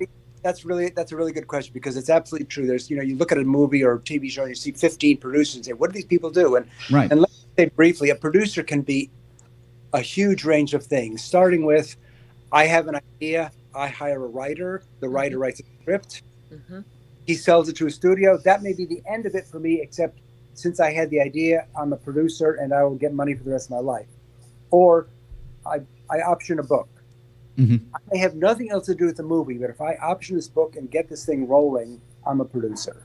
To the other end, where there's someone who actually has to be responsible for the nuts and bolts of getting a film made, which is sometimes it's a production manager who does the bulk of that work. Sometimes it's the person who is listed as the producer. A lot of times if you look at a movie, when it says produced by, that's kind of a hint. That's the person who's really responsible for schedule and budget. Anyway, I was working for Roger Corman at the time and had been working first as his assistant and then in production. And I heard about this movie getting going. A small office, you know what's going on. And Francis Joel, who was his head of development, told me that Amy had gotten a hold of the script by Rita Mae Brown and had, on her own, spending her own money with her husband, who is a cinematographer, a very well-known cinematographer. They had shot the opening sequence of the movie. Right. And Roger, understandably, flipped for it, both that she resurrected the script that she owned, that she took it on her own to take the initiative to shoot this, and she did a great job. So I heard about this, and I had been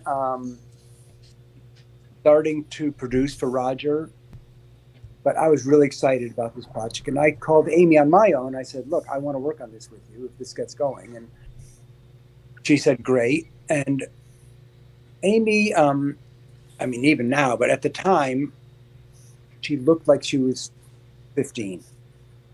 She's really young looking. And Roger thought, well, this is great. This is a movie about young women. It's going to be directed by a young woman. We're going to tell the world it's a UCLA film. We're not going to get any permits. We're not going to get unions. We're going to cheaply as possible. And part of his plan was to get this young woman to produce it. And there's a great story, which I'm not going to go into right now, but lasted about 3 days on the movie. And then I managed to insert myself into it. So I was basically, literally his idea was it's going to look like a student film and all these girls are just out there and they all look like they're students, which they kind of did. So my job was budget the movie, schedule the movie, make sure it doesn't go over budget, and make sure it gets done on time. And put the crew together, most of which I did. Normally I would have worked on the casting, but Amy was pretty much in control of that.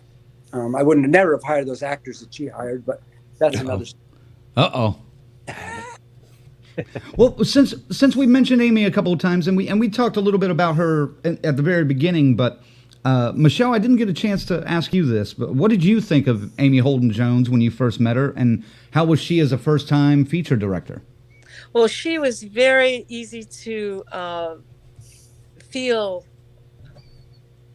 like you were being cared for. You know, first of all, a woman. I mean, I've been directed a lot. I also had other women directors, but it was important if it's a feature. That tells you that you're going to get some feminine knowledge, and immediately that made me feel comfortable. Immediately. Nice. Okay. Michael, how about you? Was working with her good experience for you? It was a joy for me, especially as I said before, it was the first time I was on a set, and I don't know if she knew that or not, but she made it very easy for me and gave me a lot of leeway to work whatever I wanted to on the character, and she was okay with everything I did, and I felt she was great. Nice. And by the way, her husband who did that little clip earlier was Michael Chapman, who did Raging Bull and all these other films. Right. So it just wasn't a regular cameraman. No. Photographer. Right. Tarek has another question here. It looks like for Aaron. He says, Aaron, other than the stairs, was there a particular scene you didn't realize would be a surprise big expense?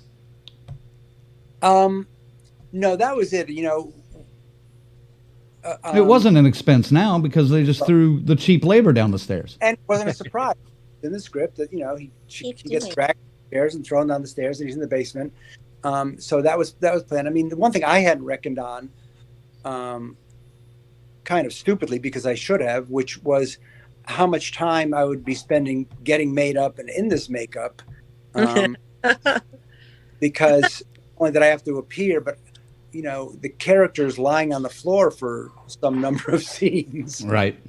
And of course we didn't have anyone else to do that. So I had to do that. It was kind of cool because we'd be shooting at night and I'd be up all day, you know, working on budget and bills and things. And it was a fun shoot, but yeah, the makeup was really, I mean, it just took a long time and I had stuff to do, you know, if you can imagine someone going over invoices while he's got this, you know, drilled out eyes makeup. Yeah. Could you see anything out of that?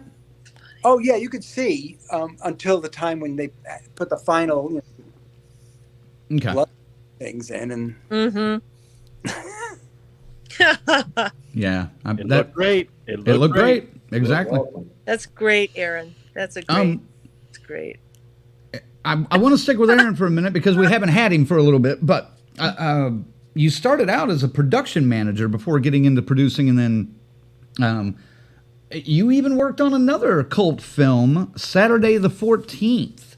What can you tell us about that experience? That was one of those that I loved as a kid and would watch so many times.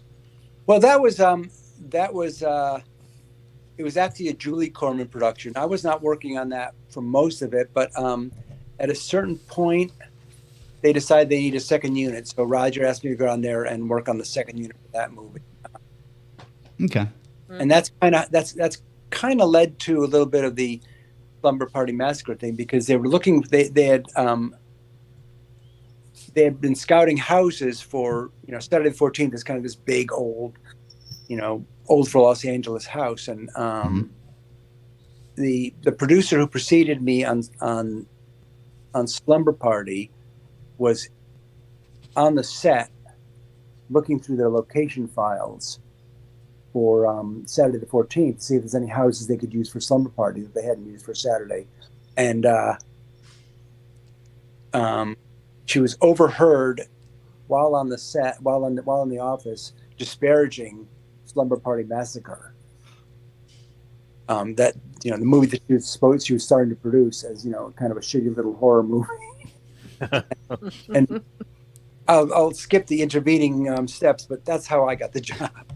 Okay. All right. I will admit I have seen Saturday the 14th recently, and it doesn't necessarily hold up in my eyes, but I need to watch it again because I hung out a lot with Jeffrey Tambor, who was the Dracula figure, the vampire figure on that. Right. And that was the most fun for me because he was quite a character, and had, you know, had by that time and went on to have a pretty interesting career as an actor. Hey. Okay. Yeah, he did. That was the fun part. Uh-oh. Tarek, I may get to that. Hold on. Michelle, I want to ask you this about, or actually, no, I don't. I want Colonel to ask a question. Well, I've been talking too much. Derek just was kind of took my next question, so feel free. Oh, did he? I give credit to too. So. Well, okay, then Ziggy, you ask a question. Okay. That was the whole thing when this was coming out, and like Fangoria magazine actually had come out and did a little coverage on it. I don't know, you guys remember any of that when they were there? Did they talk to any of you while that was going on during the filming? Fangoria? Yeah, the magazine. What do you think? Anyone remember that? That's like way back. No, Yeah. I don't. I don't think I was interviewed by anybody. Actually, I seem to remember being asked about that, but I don't remember any consequence of it. We were all in the dark. Well, you were a little busy at the time, you know. Yeah, we were a little busy at the time. Right. Okay. Well, Michelle, if people, you know, we talked a little bit about the remake and possibly that remake making new viewers want to go back and watch the original, what would you Do it. What would you want, new viewers to take from 1982's Slumber Party Massacre? Wow, I love. Okay. So what? Okay, so if they saw the remake and they went back to the 1982, what would? Okay. Yeah, or even if they hadn't seen the remake, if they just happened upon what kind of a message would you want to? It is the lens, it is the female lens. I am so indebted to this. I am in gratitude for this. And there's a golden in the background growling. I don't know if you can hear. There was so much human spirit that had been somehow. We brought this together and we collaborated, and it felt really good. And then you have Rita Mae Brown having written the original, and that's very powerful for me as a woman. And so for me, it is a platform for change. And nice. It is about it not just the fun, you guys, but also educating. It's really about inspiration. Mm-hmm. And education, empowerment. And it's for all of us, for everyone. Okay. We're learning that right now that we can, it is different on the set these days with all of the sex, and thank God. But back then, remember, we were a generation of, we were fighting sexism, we were fighting for equality. Right. We were pro-choice. We were fighting for our own bodies. We were all about the rights of human rights, and that would be 60s into those 80s. And I come out of that, even though I'm the tail end. That's who I was like looking up to. If I looked up to Grace Slick, mm-hmm. I don't know if you guys know Grace Slick of Jefferson Airplane. Oh yeah, right. Oh yes. Oh my God, and I met her backstage, and I gave her a rose. I got backstage a lot, and she said, "Thank you. I'll use this as my sword." And sword coming from, her lips to God's ears. Very cool. The sword of truth. That's what I'm into for all humanity. The story. Right. Cool. Michael, what about you? If younger viewers have come across the original Slumber Party Massacre, what would you want them to take away from your performance or the movie in general? I would have to tell them I'm really a nice guy. I'm really not that bad. If you knew me, I'm not that guy. It's fair enough. So often young people or anybody, we watch a movie and they think that's the guy. That's who they are. It's not who they are. It's an acting, Anyway, nice. I'm getting close. I'm getting low power on my telephone. I don't know how much more we got here. Okay, sir. Well, if you need to cut out, we can cut you out, and oh boy, you can go get some rest. To me. You do that to me. Cut me out. Okay, then no. We're just gonna keep going then. Oh, Aaron. Ciao, man. Hey, Michael. I just wanted to say hello to you. What? Aaron was great. I loved Aaron in this movie, and I think that makeup was it. So often at conventions, people ask about the pizza guy. Mm-hmm. His character stands out. Oh yes. So I'm going to bow out. I'm going to say goodnight to you guys. I love you guys. You guys gave us a really beautiful platform to have that special interaction that we all need. I think that you know that we really all need this and love it. So thank you so much. And we really hope to meet you at a convention very soon. So just all you have to do is ask for your favorite show and go to the Instagram page and say you want to see us, and we'll come meet you. There we go. The Slumber Party Massacre deserves to be celebrated. We need a big reunion. It's a fucking classic, man. Absolutely, a slasher fucking classic, and I'll leave it at that. And a feminist film too. Yes, that's right. Yes. All right, Michele, thank you for joining us. I don't know if you know, but what, Michael? I was just I was going to say Entertainment Tonight, that TV show. Yeah. Once they had a little segment on there about women being abused in film. Right. And they used a clip of Slumber Party Massacre to show how women being abused. Wow. I don't know if anything ever became of that, but I did see that on Entertainment Tonight. That was years ago. And that's a good topic for our conversation at all times. If we don't, get into that question of sexualization of women, then we're leaving everything important out. We need to have the talk. Yeah. Right.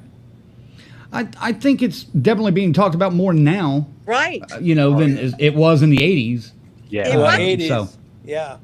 Well, look. Okay, so Tarana Burke. You have the head of the Me Too movement. One of my favorite women, Tarana Burke. Mm-hmm. And basically, it's like if women have been abused, assaulted, or sexually not handled correctly, they need to speak up. Right. Yes. They need to come out against that with each other and Right. say no, to that. And that wasn't my choice at the time. I actually said, I was a yeser because I was very I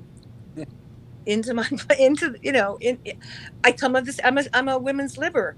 What does that mean? It means braless revolution. It means like you're the wild girl on the block, and that's what I embraced in myself too. All right. Well, again, Michele, thank you for joining us, and we'll let you sneak out the side door and say goodnight. And like I said, I hope we meet you at a convention soon. Yeah, we'll meet you. See you later, Michele. See you later, kid. Good night. Oh. All right. Thank you to Michele. Aaron, I'm going to hit you with another question because Tarek even brought it up. I want so bad to ask Aaron about his work on Elementary, my favorite crime procedural of all time. Huge fan of anyone who worked on the show. I was just noticing you've worked on several of my favorite shows over the last couple of decades, including Elementary, which he mentioned, Grimm, Rizzoli and Isles, The 4400, Crossing Jordan, and of course Law and Order. But we'll stick with Elementary since somebody else asked about it. What are some experiences you had on that show? And it was a wonderful, wonderful show. Yeah, it was really well written. And my Elementary was Rob Doherty, who created it, was one of the producers of Medium. Mm-hmm. Uh-oh. Now his internet. I was in several seasons. So I went up. Oh, and so I went out there. And it was a good experience. Johnny Lee Miller, who played Sherlock, is very dedicated, very intense actor. Yes. Really made, I think, the tone of that show very real. My first experience was the first episode I did. This is still 6. Damn it. A courtroom episode. And the second or third day, Johnny came up to me in the morning and said that his father had just died, and he was on a plane that night. That afternoon. Oh wow. Yeah. Too bad we can't hear this. Yeah, I'm getting it in pieces.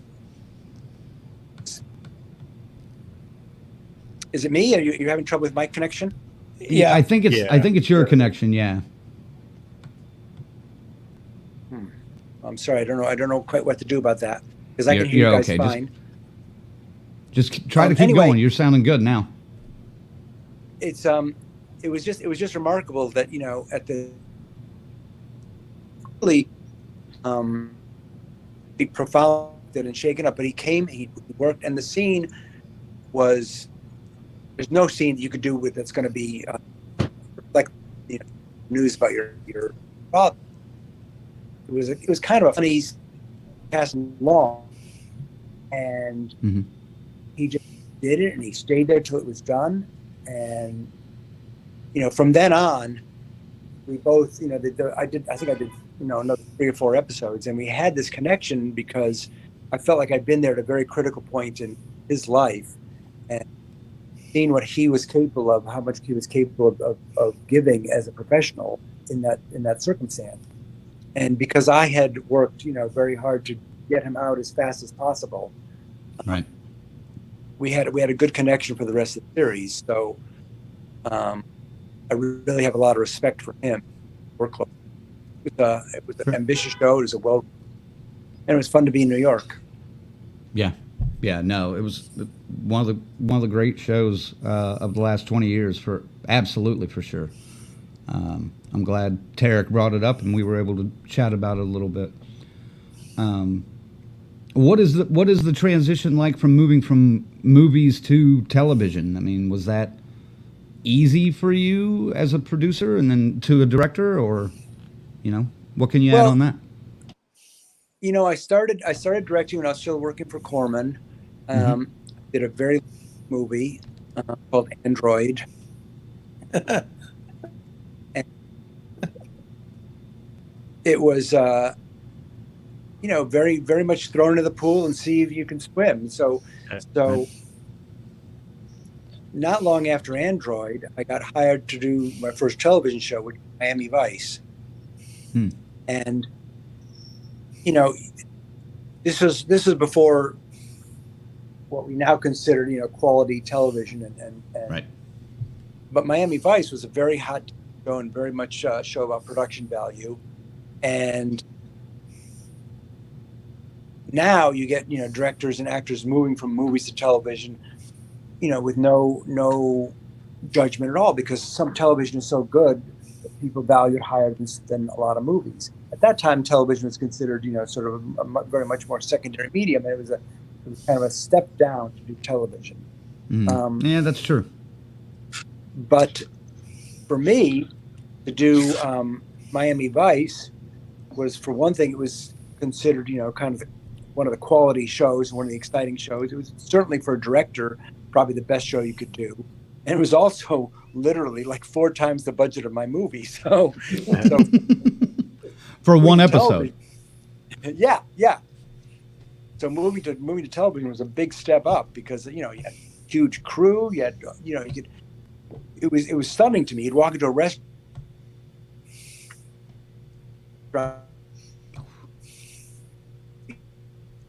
Yeah, we have to change all these table chairs because kind of automatic, the amount of money they had to spend. So the transition from movies to television was I guess, a lot easier for me than for a lot of people. Right. And I always, because I had a background as a producer, always a goal of mine to produce as well as direct television. And I might even sometimes claim to be partly responsible for the role of the producer director. Kind of a standard job now to have a producer. But at that time, there was a producer, and it was either a writer, the executive producer, or there'd be a line producer who was, like I said, responsible for schedule and budget. There was no kind of creative producer on the show, on the set. So I agitated hard to have that job, and I ended up getting it not soon after that. So that Interesting, yeah. Yeah, I'm glad there are more creative producers around now, for sure. Because that is definitely something that franchises, especially back in the 80s and even 90s, didn't have a lot of. And it seemed like they were just more of the money producers, it seemed like. So, yeah. Well, gang. Yeah. This has been fascinating, and I've enjoyed all of this. I'm glad you guys showed up. Michael, I'm going to give you a chance one more time to talk about Days of the Dead coming up November 17th through the 19th up in Chicago. Well, it's going to be a great show, and there's a lot of slashers there. And supposedly we might be doing shoots with the slashers together, in costume. Nice. Hopefully that happens. Nice. We'll see. But I'm looking forward to it. I don't go to a lot of conventions, but in the Midwest is my first one. No, I did one in Cleveland. Can't say the Midwest. But I'm just looking forward to it. That's all I can tell you. But one thing about TV and film, I haven't done much TV, but years ago when I did do it, the difference that I experienced was TV was so much quicker. Everything was bam, bam, bam, bam, bam. Where in movies, you can just you can think of something. You can have a psychological thought before you actually have the words. And TV, it's bam, bam, bam. At least at that time it was. I don't know. Today, there's a lot of TV shows that look just like a movie, and they are movies, basically. Yes. Anyway, that's my last thought. All right, Michael, thank you. And yeah, if you're in the Chicago area, or even if you're not, go up to Days of the Dead and see him. Orlando, I'm talking to you. I know you're up there. November 17th and 19th. Go check him out. And I should also mention that Debra will be appearing at Chiller Theater October 27th through the 29th in Parsippany, New Jersey. I just love saying that. Parsippany. Yeah. I went to that show once. A nice show. Yeah. So make sure to get over there to one of those and say hello to them. And, hopefully we'll get to catch you guys. Aaron, I don't have a date for you if you have another convention appearance coming up soon. No. That's usually I'm not the guy they ask for at conventions. They want to. I know you have the pizza boxes that you sign though. Yep. We talked to Stacy. Yep. All right. Yeah. Well, Michael, let me close out with this with you. What? Okay. Oh, go ahead. It's talking to me. Well, I thought you. I thought you had a thought. Are you talking to me? Are you talking to me? Me? Eh? That was Taxi. Wasn't it? Yeah. What is next for you, Aaron? In the pipeline, or are you kind of stuck in the limbo right now with the strikes situation going on? Uh-oh. Oh yeah, we lost him again. Nope, he's there. He's moving. He's gone. Is he? Aaron? You be moving, Aaron? Oh, this internet's killing us tonight. I'm still here. Yeah. Okay. What's next for you? Do you have anything in the pipeline, or are you waiting for all the strike negotiations to be, hemmed up? Is that me you're talking to? Yes. Yes, for Aaron. Aaron. There's obviously, yes, we're all waiting for the strike to end, and I hope that's soon. What I am doing right now is I did a audio drama for Audible last year called The Big Lie. It was a written, scripted, fictional drama that took 7 episodes, 150 speaking parts. It was a big cast, a lot of well-known actors in it, and apparently it was successful because Audible has asked for a season 2, so we're working on another year of that. Very cool. That is cool. It was a lot of fun. But coming from radio, the theater of the mind is definitely reality, with that, with a cast like that. Right. Well, definitely let us know when the season 2 of that will be available, and we'll definitely make sure to mention it out. And if you guys are out there and able to find it, look up Audible and The Big Lie on there, and we'll check that out. But guys, we're going to go ahead and let you go for tonight. So, hey, man, thank you so much. I appreciate it. I had a lot of fun. Hey, thank you guys. Yeah. And we hope, like I said, we hope to see you at a convention or something, some kind of reunion very soon. And we'll make sure to come over and say hello. Absolutely. Yes. And just know, Michael, I'll be rooting for you the next time I watch Slumber Party Massacre, sir. He'll be rooting for you. And remember one thing, I'm a nice guy. All right, guys, thank you very much for joining, and we hope to see you again soon. So have a good night. Take care, man. All right. Everybody, ciao. Ciao. Wow. There you have it, folks. Wow, folks. Slumber Party Massacre reunion. Internet issues aside, that was fun as hell. We sputtered, and then we got cruising to altitude. It was great for a couple of hour and a half there, and then we sputtered a little bit again. But it's fine. It's fine. And I came out of this I could probably talk to Michael for about another 2 hours. Oh, dude, what a gem. Oh, he's still here. Now see, he wants to come back in. He said, I could talk to you too.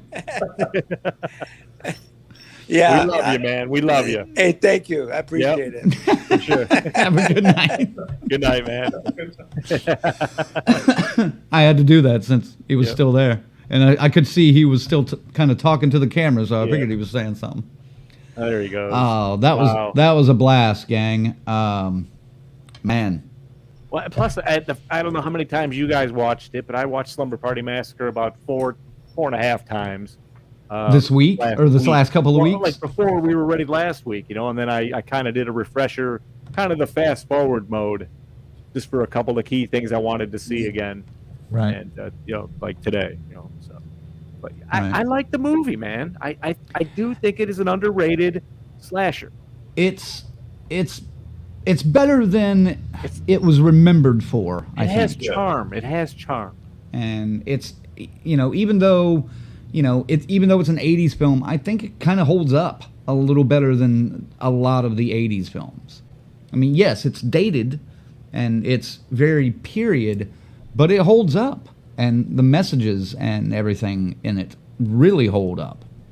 I'm glad she mentioned grabbing the light bulb, because I was going to ask her, I go, what did they do? Like screw a handle in there or something so you could lean out? Because obviously you're hanging on to something. She's grabbing the light bulb. No, that was somebody else's fridge, man. They pulled all the food out and the shelves and shit, and then she crawled in there. And then when they were done shooting it, they had to put all the shit back in. Fantastic, man. All the stuff that happened. I mean, We gotta make it quick before it spoils. We gotta pay the spoils. Right. For groceries.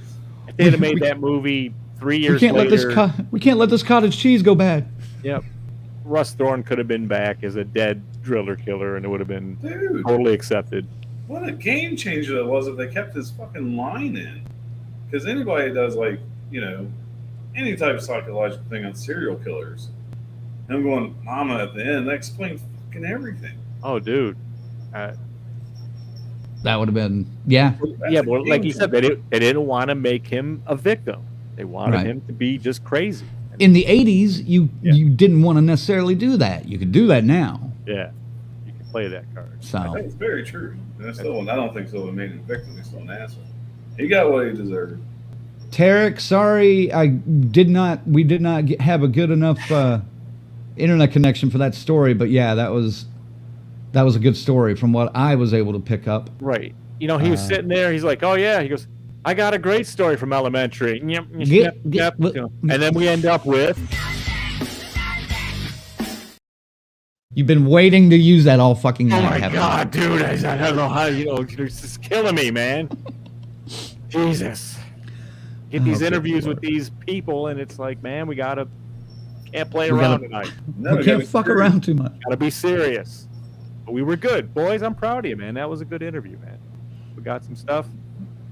We got some exclusives. We found out that there may be something There coming. may be some missing footage that could be cut together.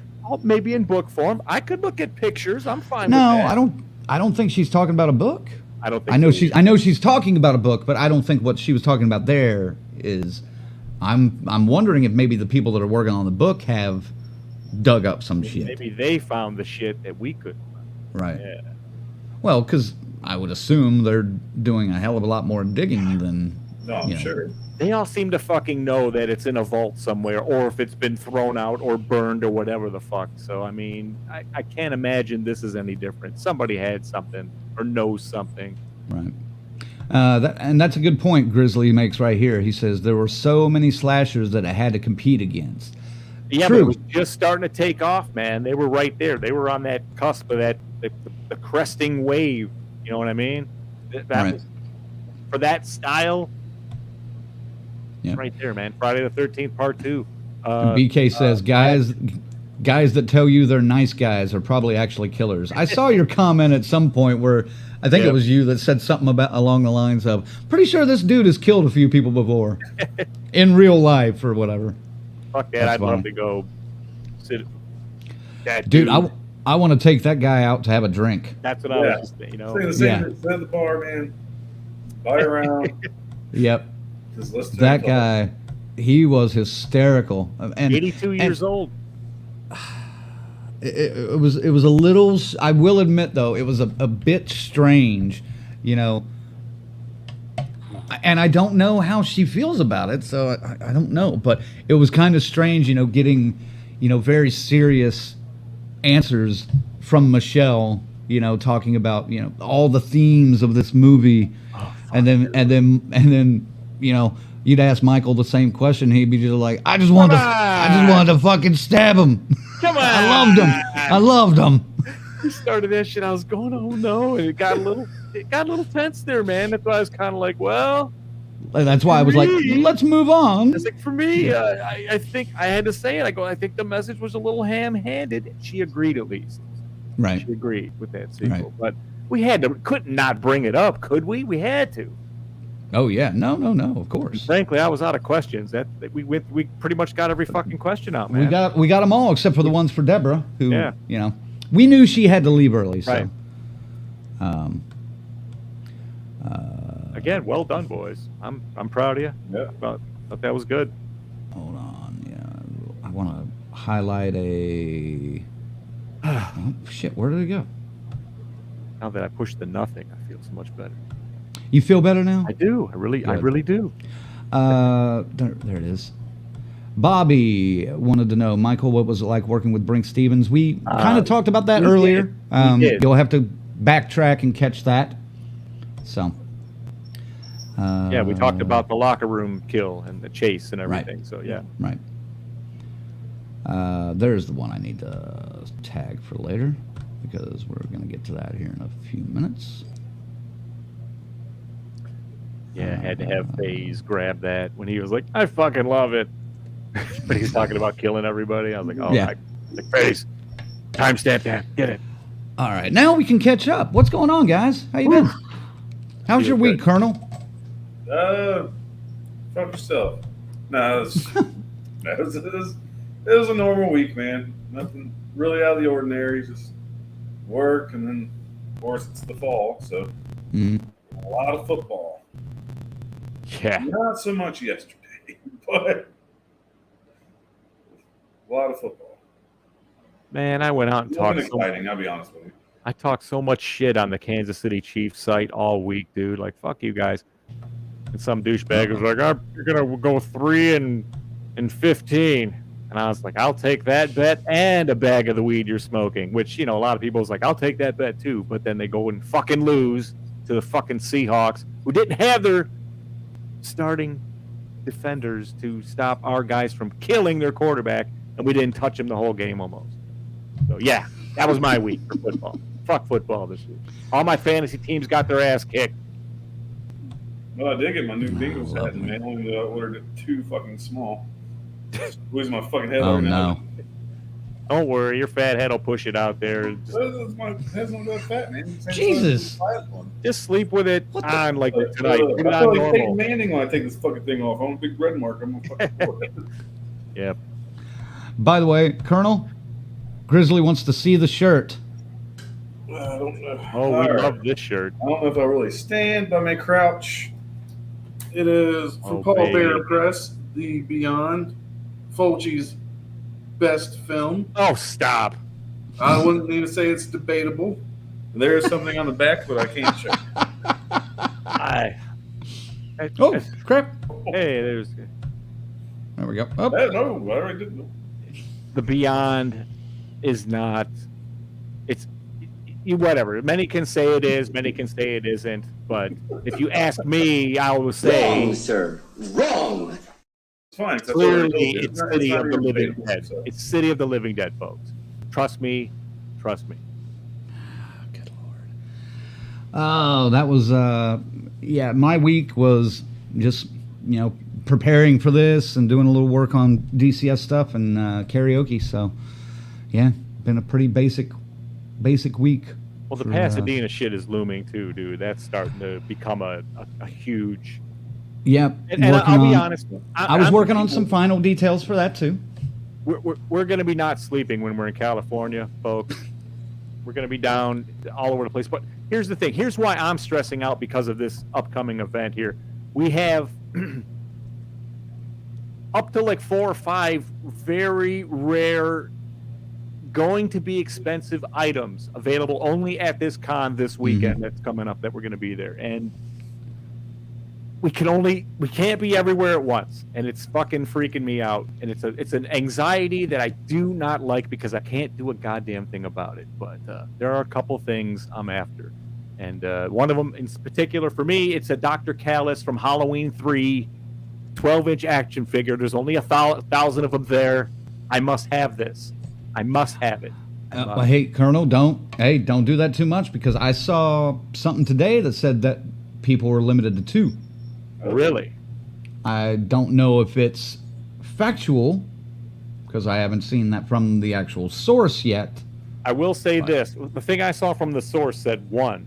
That was early on a post he himself wrote. But that's kind of what I thought too. Maybe things changed. Maybe they did another 500 or 1,000. Who the fuck knows?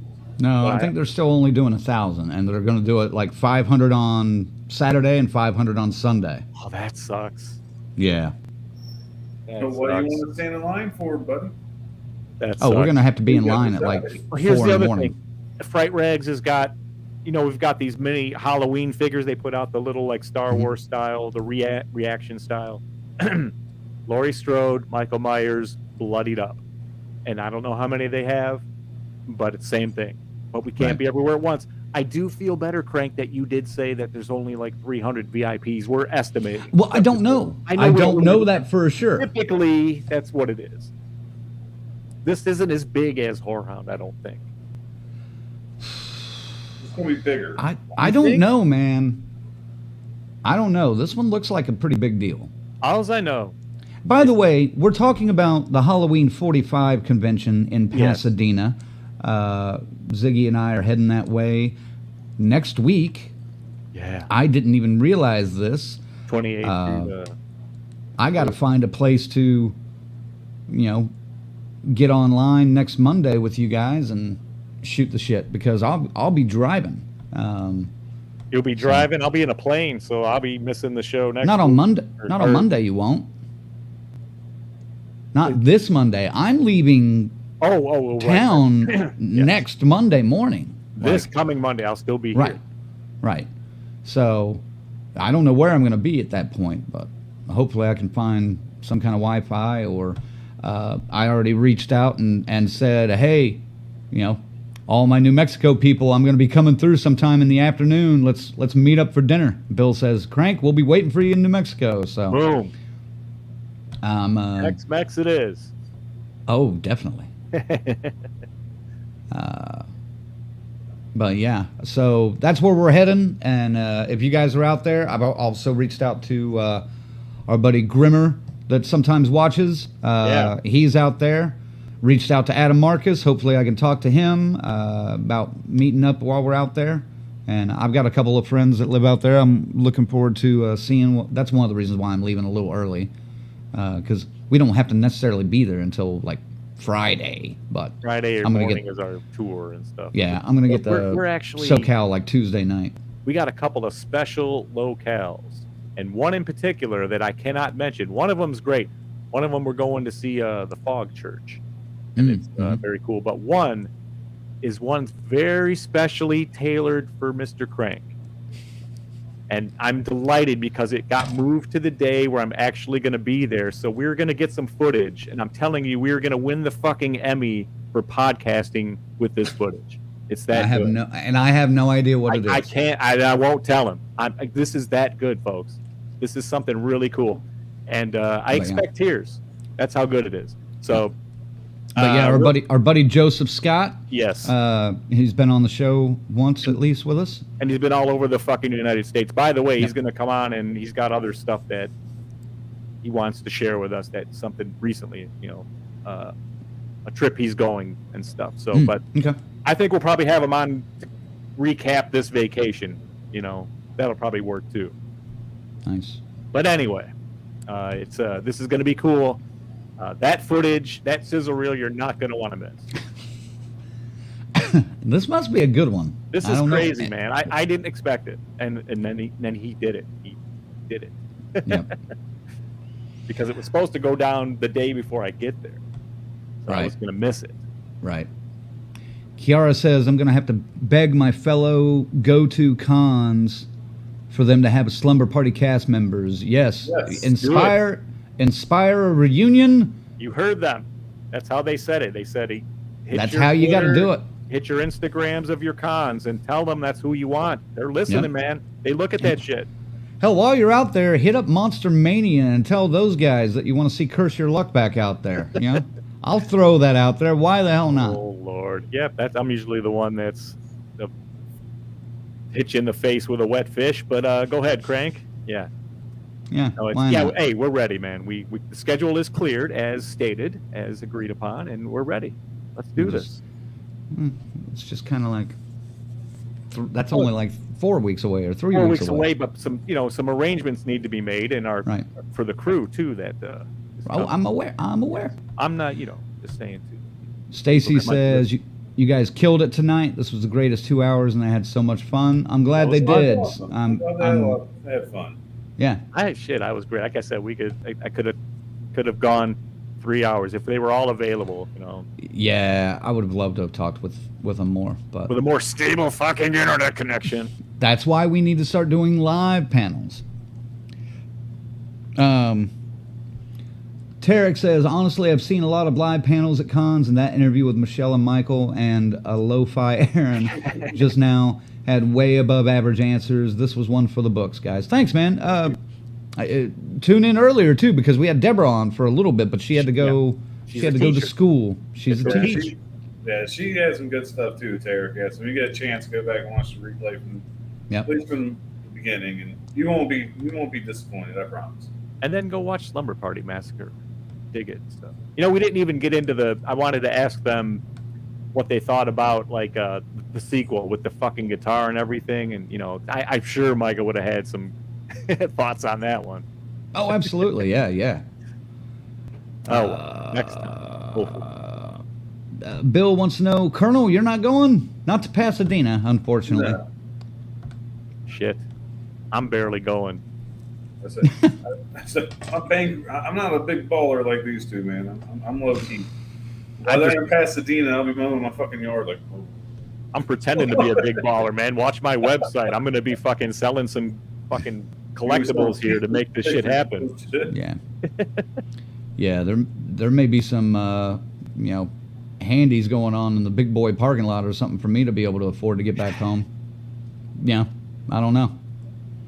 We'll see. Yeah, like I said, it's a once in a lifetime experience. I'm happy for you guys, man. Yeah, that's why I'm just flushing everything down the toilet and maxing out all the credit cards to make it happen. So that's why. This guy said we could stay at his house. Oh wait. Wrong direction. I know. Yeah, I'm not going there. Grizzly says we should all meet up, and I bet the creepy twins and parents too would love to see you get. Yeah, that's kind of the plan. Is once I get into town, or once I know approximately when I'm going to get into town, I'm going to make a group message or whatever, and just say, hey, I'll be here around this time. Let's meet at a restaurant. You guys maybe pick a restaurant, and then we just all meet there and grab a bite to eat and chow down and hang out for a little bit. That's the idea anyway, Grizzly. Do not overfeed the crank. He's like a gremlin, man. He's feed him after midnight. He's worthless the next day. He's got to pick my ass up at the airport. Oh, no, I'm not. No. I'm not going to overeat. No, I don't have to pick you up the next day at the airport. I still have 3 days before I even get to you. Coming in way early. That's true. Yeah. I'm going to be in San Diego Tuesday and hang out there for a day. I'm going to go tour the naval base out there on Wednesday. Oh, here you are. No, my buddy he's a naval intelligence out there, so he's getting me a pass to see some of the stuff out there. That'd be cool. That's gonna be cool. Yeah, and then then Wednesday night I'll head up to Pasadena, and I'm gonna check into the hotel a day early, and then Thursday I'll pick you up. Thursday night, though. So I'm hoping 10:35 is what it said. All right, I'm hoping I can meet up with my friend Reagan out there. She was in the movie Innocent Blood way back in the day. Yep. Just a bit part, I think, but she's an old school friend of mine that I haven't seen in 30 years. So, trying to meet up with her, hoping to meet up with, like I said, Adam at some point. That'd be cool to catch Adam. Maybe catch a sandwich or something for lunch. I'm sure he's on the go and working on fucking something. Oh, I'm sure. Yeah, but if it's a night that he knows of a good karaoke night, maybe we can get him to sing it up. Yeah. Let's go sing it up, baby. Find some good pizza, Adam. Yep. All right. Well, let's check in on our associate producer here. FaZe, how was your week, man? I'm sorry, what did you say I was booing? Woo! How was your week? My week, it was okay. Pretty standard. I worked a lot of extra hours, so made a lot of extra money. Good. Well, yeah. You might need it here in a few weeks. You might. Maybe. We'll see. Good Lord, you're so. That was a great interview, though, guys. How do you guys keep nailing the funnest, coolest, most badass people to interview? Always. It's so cool. This one was, we had some help. We've gotten lucky a few.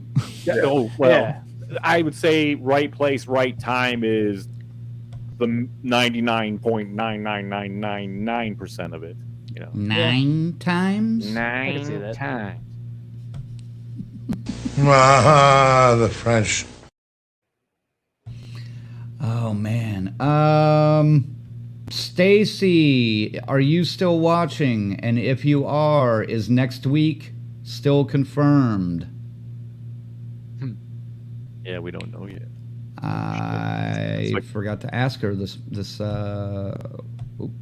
back to back, huh? I forgot to ask her about that. Yes, is next week still confirmed? Let's see if she even remembers what we're talking about. I'm away from my phone, so. We'll find out We'll find that out here hopefully in a second, and I can tell you what the hell we're talking about here. Anyway, it's one of two. I mean, there's right. No football things that you need to talk about their FaZe. Not really. All right, cool. All right. Anyway. Oh wait, FaZe is sending a message to Crank. Pardon my French, but you're an asshole. Asshole. Casey, is that something I can say, or do we need to wait? This is the most difficult part of having a live show. Yeah. Planning it. Yeah. And internet. It's got a lot of moving fucking parts, that's for sure. Yeah. I don't know. I just think Zag curses our guest with his internet. Because if you notice, it's just 3 of us. His shit always fucks up. When we have guests on, he's fine. I was still fine. gonna have issues. They're not in Michigan. It just shows you're fucking cursed on your shit. The LA internet is worse than the Detroit internet. That's what's up. Well, that was pretty bad, but we made it work. Well, it just sucks. It's like fuck. And then, dude, at one time is like we got through the whole thing where he told the story, and then the guy was like, "Oh, thank God we got out of there." And then Crank goes, "So how hard is it to make the transition from movies to TV?" And threw it back to him again. I was just like, "What the fuck, man? This dude, he's froze." I know. That's all we had too, pretty much. Yeah. We were out of questions almost. I was making up the last few. Yeah. To Michael and even Michelle there before she bounced. I made up a couple there near the end, just like, what's your favorite sandwich meat? Where were we gonna go? Obviously, 30 questions. The Fangoria. We'll come up with 50 next time. Yeah, that's right. The Fangoria question was that was a good one. Well, I had another follow up with it, but it didn't go there. They were they were like, I don't remember. Fair enough. Because that's where they said this is going to be like the stereotypical movie, Right. Stacy says I can tentatively Okay. mention this. So, and this may just be you two doing this next week, depending on where I'm at. So, What the fuck? hey, deal with it, dude. If I can make it, I'll definitely be past Albuquerque. So I don't know where I'll be between there and Phoenix. But next week, gang, we're gonna have a mini Friday the 13th Part 6 reunion. We will have Michael Swan, who played one of the officers. I'll have to look up his name here in a second. And, of course, Nancy McLaughlin herself will be joining us on the Society. So should be an interesting time with those two. I'm excited to write some questions for these guys to ask since I might not be here. Yeah. We're all going to have to... Officer Pappas. Yes, thank you. Yes. It's going to be fun, though. I'm curious to talk to both of them. They have appearances coming up also at Chiller Theater, I believe. So if you're in the New Jersey area, you'll be able to see not only Debra, but Michael Swan and Nancy McLaughlin as well. So. See that. Yeah. That's cool. All I mean, can't get enough of these Part 6 people. Yeah. I want to ask him, did he get to choose his own fucking jacket? Because I noticed he was the only one with a pimping fucking fur collar on the back of it. Like, right there. Right. You say right. You're just because you didn't think of it. You know, it's only a question of the night. That's it. That's gonna, we're gonna be on the dinosaur fucking question by 8:45.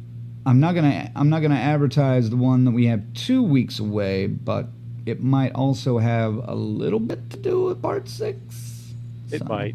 I'll say that. But that one I do need to absolutely confirm and lock down before I can say anything about that. So I'm surprised that we have heard back and forth a few times already, so I feel pretty good about it. Right.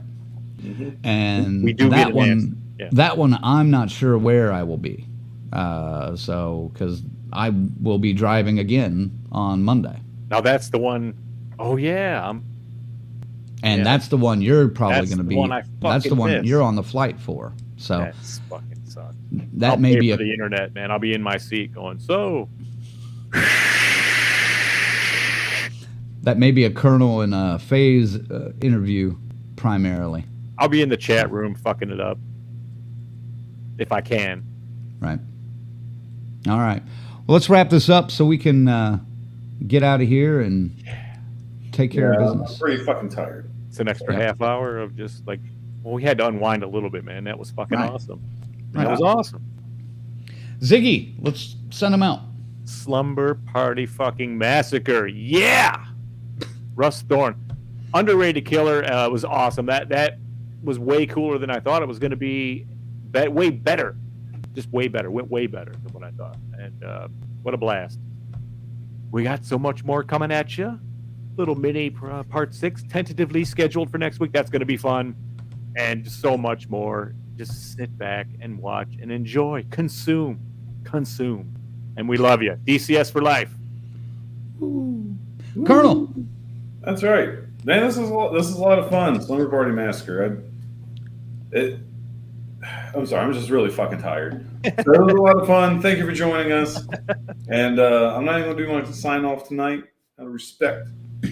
Because I was blamed before we went live as the one who was going to fuck it up. So I'm not even going to say shit. Thank you for joining us. We'll see you guys next week.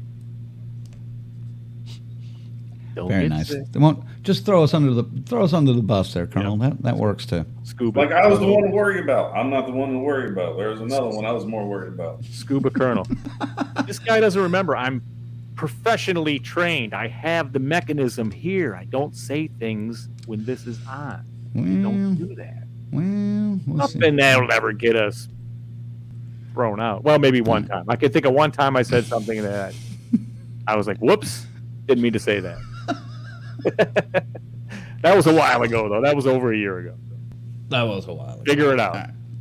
Thanks, guys, for tuning in. We appreciate each and every one of you. Tonight was a blast. Thank you also to Michelle, Debra, Michael, and Aaron for stopping by. And a very special thanks to C&F Promotions. Thank you guys for hooking us up on that interview and more. And we hope to see you soon, Stacy. We hope. And, we hope. Yeah, I guess I got to tell these guys a little bit of info. So, yeah, we'll catch you next week for hopefully Nancy McLaughlin and Michael Swan. We'll be here. That's right. Yeah, and a couple of them will be there. So, you know, a couple of us will be there. So it should be fun. Until then, have a good night, and we'll catch you next week. Woo!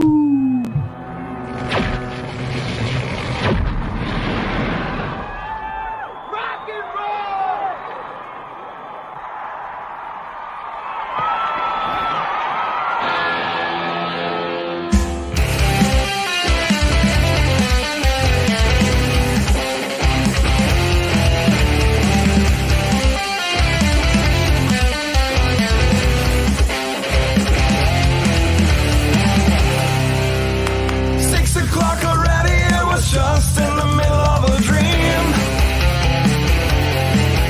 I was kissing Valentino by a crystal blue Italian stream. But I can't be late, 'cause then I guess I just won't get paid. These are the days when you wish your bed was already made. It's just another manic Monday. Sunday, 'cause that's my fun day. My I don't have to run day. It's just another manic Monday. I wish it was Sunday, 'cause that's my fun day. It's just another manic Monday.